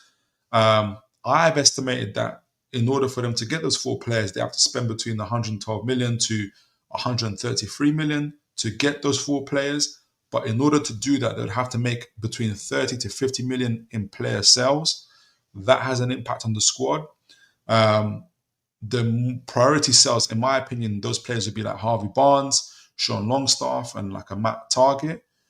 That they should be enough to make up between 38, somewhere between 38 million to 50 million. They should be enough to be able to help us to get to be able to in terms of to make the target for our player sales, but don't rule out the likes of Kieran Trippier and Pope, who in Pope's case might still see himself as a number 1 and may want to leave. But I don't think Newcastle are pushed to sell those players. I also think, and you guys can see, that the likes of likes of Callum Wilson, I wouldn't be surprised if they renew his contract. Maybe even Jamal Lascelles, because I don't know if Eddie Howe, if Newcastle really, if Fabian Schär's getting more and more older, and if Newcastle bring in a really talented centre back in the likes of Dean Huijsen, but inexperienced, and you don't want to overuse him again. You don't want a situation where you've got a Lewis Hall situation, a Lewis Miley situation. You might then keep a Jamal Lewis to rotate with Schär, to rotate with the younger prospect. So I wouldn't be surprised if Newcastle rotate those players. Excuse me, if Newcastle renew those players. It's hard to tell where Jamal Lewis is at in terms of his recovery, for instance, but we might still see him in the final 10 games of this season. So I can see that happening. Newcastle want those 4 players. In my opinion, we need the 5th player. Like I said, I'm worried about Lewis Hall. I think there should be more rotation for Tonali, and I think that will be key, in my opinion. If Newcastle get that 5th player, that versatile player, I would really rank that transfer window 10 out of 10, in my opinion. But Newcastle looking to be financially responsible, to leave themselves with financial headroom, but still get the quality they want and continue to improve in next season, compete on all 4 fronts, win more trophies, get into the Champions League again. That would be the aim. So that's kind of my conclusion on it. That Newcastle are in a very good financial space, and really it's like it was said earlier in the comments, it's on Paul Mitchell and Eddie Howe, but obviously Paul Mitchell mainly, to ensure that we bring in the right talent, the right quality of player to improve the squad. And I think we're in a good shape to do that. Now that Newcastle have won the League Cup, we have proven to players internally who are at the club that this is a club that can win, but also to players who are yet to join Newcastle that, hey, if you're Dean Huijsen and you've just watched Newcastle win the League Cup, with the funfair, with the parade that's going to come, and how the fans turned up and how the team played, you want to be part of that movement, I would suggest. And what could really cement that is Newcastle finishing in the Champions League spot. That would be the cherry on top. And I think Newcastle are very, very capable of doing that. So let me know what you guys think. So like I said, financially and in Newcastle in a great position as a team, as a club, with the League Cup win, with a shot at Champions League, we're in a very, very good position. And now the momentum is with us, especially after 18 months of not buying a first team player. The momentum is with us. So that's my thoughts, my predictions as well, in terms of Newcastle spending between £113 million to £133 million on players, and possibly getting a loan to buy option for that fifth player. That's my prediction. And we're gonna, from this show forward, I'm scouting and profiling with you guys some armchair scouting profile of players that will fit the positions that we're looking at. We've talked about strikers before. We're right wing forwards now. We're going to be talking about centre backs. We're going to be talking about that versatile players. So do send in your names and let me think. Let me know what you got. I'm going to give it 5 minutes because I've hit midnight and I feel for you guys. But you guys got comments there, so I'm going to read some of the comments before we wrap up. Let me know what you guys think. Maybe Annabelle Smith, God bless you. Hope you're well. Maybe win Premier League next season and Champions League after that. Why not? Why not? Trophy every year, Annabelle Smith. Yes, Ian McKenna, you'll never beat down Burn statue. I love that. John Boy, I'm adding Willock in the cancel list. Okay, he's good when he's on it, but he will never stay fit enough over the season. We need reliable players, can't carry sick notes much as I like him. I see where you're coming from. He's been better injury-wise this season. Ian McKenna, we obviously need a bigger squad. European football is that's the part I forgot to add as well. Exactly. In fact, at this stage, when we played Liverpool the first time round, the second time round at Anfield, they played already 5 games more than us because of Europe, and that's where Newcastle would be. So exactly what you said there, Ian. We need to make sure we have a robust squad. Aaron Kane, we really could make a legitimate claim to the title race if we can win if we can get Shaw's long-term replacement in Trafford, a replacement in and a Trafford and output machine like Mbeumo. Big call there, Aaron. Ian McKenna, Aaron Kane, Liverpool are 27 points ahead of us. That's quite a gap to make up. It is, but Liverpool are going through their own situations as well. So let's see. Annabelle Smith, maybe we can be the first team to reach 114 points. I love that. But dream big. That's what it's about. Ian McKenna, they're talking to Annabelle there. Talking to there. John Boy, I'm all for reaching for the stars. 2-3 solid additions and a couple of squad players, and anything can happen. I agree. Ian McKenna, talking to John Boy there.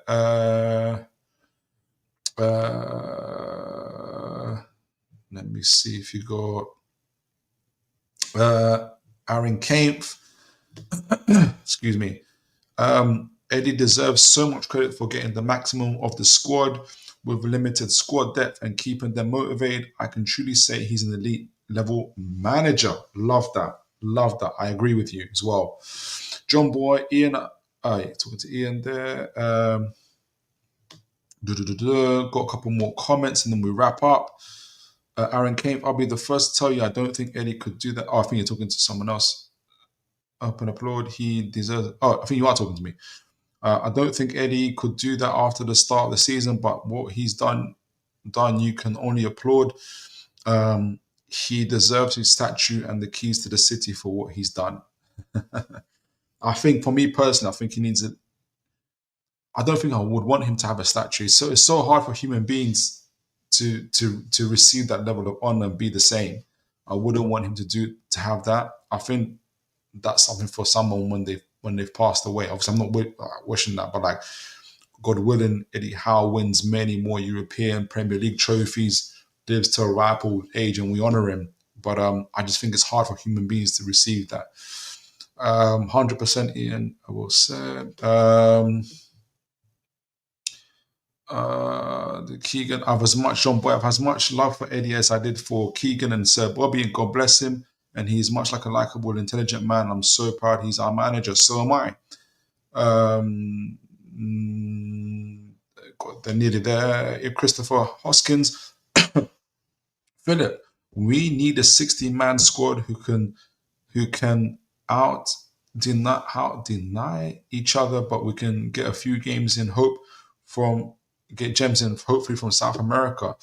I'll be interested to see who they are. Yes, I think we need more than 60. I think I see. Yeah, I see what you mean. I see what you mean. I think we need the nowadays we need the whole 25-man squad. Davey Eddie, thanks Philip. Loads of content tonight. Great stuff. Thank you, Davey. Yeah, it took a long time putting it together. Hope you guys enjoyed it. Had really good numbers today, and the chat's been really good. So I hope you guys enjoyed it.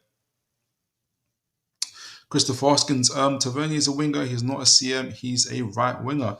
Have a look at his profile and his scouting reports.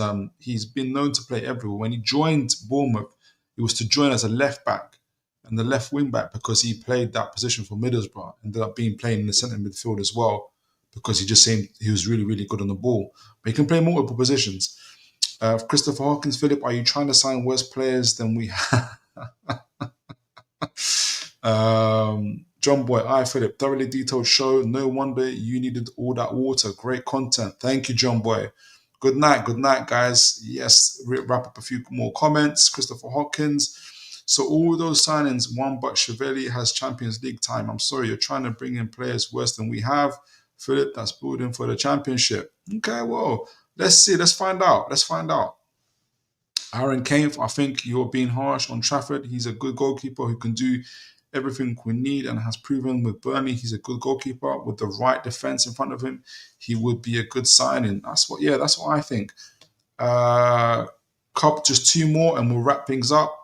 Christopher Hoskins, Philip, before fans try to build, remember immunization goes down each year. 35 million people spread over 5 years and they can spend the reason simple as maths. Each year we own less spare cash.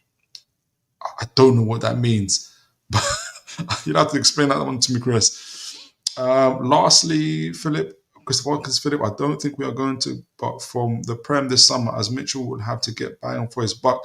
Eddie may cry, but it's Mitchell's decision. He's building the club. We'll see. I'm really looking forward to see the players that we're bringing. So, guys, I hope you guys enjoyed the show. It took a long time bringing it together. We're League Cup winners. We talked about our feelings about the Cup, winning our first Cup as well. You guys brought in amazing, incredible messages around that. We talked about the when Newcastle are financially, positionally wise, we're in a good space. We can spend money. We also have to sell players. I've speculated that I think Newcastle will have to spend between 112 million to 133 million. And that would also equal to around, in terms of player sales, between 30 to 50 million as well. And to get the 4 players that Newcastle are rumored to be looking for, I would like a 5th player because as we look at the squad depth, we really need cover for centre midfield and left back, especially for Lewis Hall. But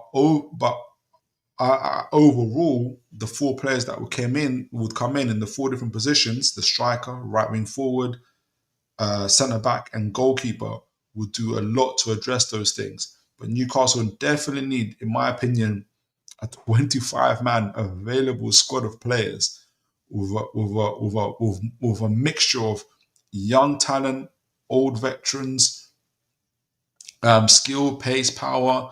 All the team needs to be an Eddie Howe type of team in it, in order to be competitive over the 4 competitions and hopefully bring in more trophies coming into the next year. So I think we're primed. We're in a great position. We've got 10 games to go now. We're League Cup winners. We've won the first trophy of this season. We've got 10 games to go to qualify for the Champions League. And in fact, we've got a game in hand, guys. If we win our next game against Brentford at home, Newcastle go 4th and are a point ahead of all of our rivals. So Newcastle have so much to go on, so much to play for. We've achieved so much already. And I just think we're incredible. And I want to be able to shout out to all the guys in the comments: Christopher Hoskins, Aaron Kane, Wobo Jog, who is an Arsenal fan, Villa fan, who's come on as well. Annabelle, Davey Eddy. I want to shout all of you guys out. John Boy, Aaron Kane, incredible again. Apologies if I'm Goat Father for your comments. Amazing. Adrian Pickett. All you guys at Mikey P for the shout of Veta Games who came by as well. Amazing. Lee, God bless you. Thank you for coming on as well. All the folks that have come on, and I think Oliver Simon Jordan, Richie T, all of you guys are so amazing. Thank you so much for joining me. It's been a lengthy show, but hopefully you guys enjoyed the content. Please do make sure to like, share, and subscribe. Continue to give me feedback and comments. And we're going to have some guests coming on in the future shows as well. Going to be talking all things Newcastle United.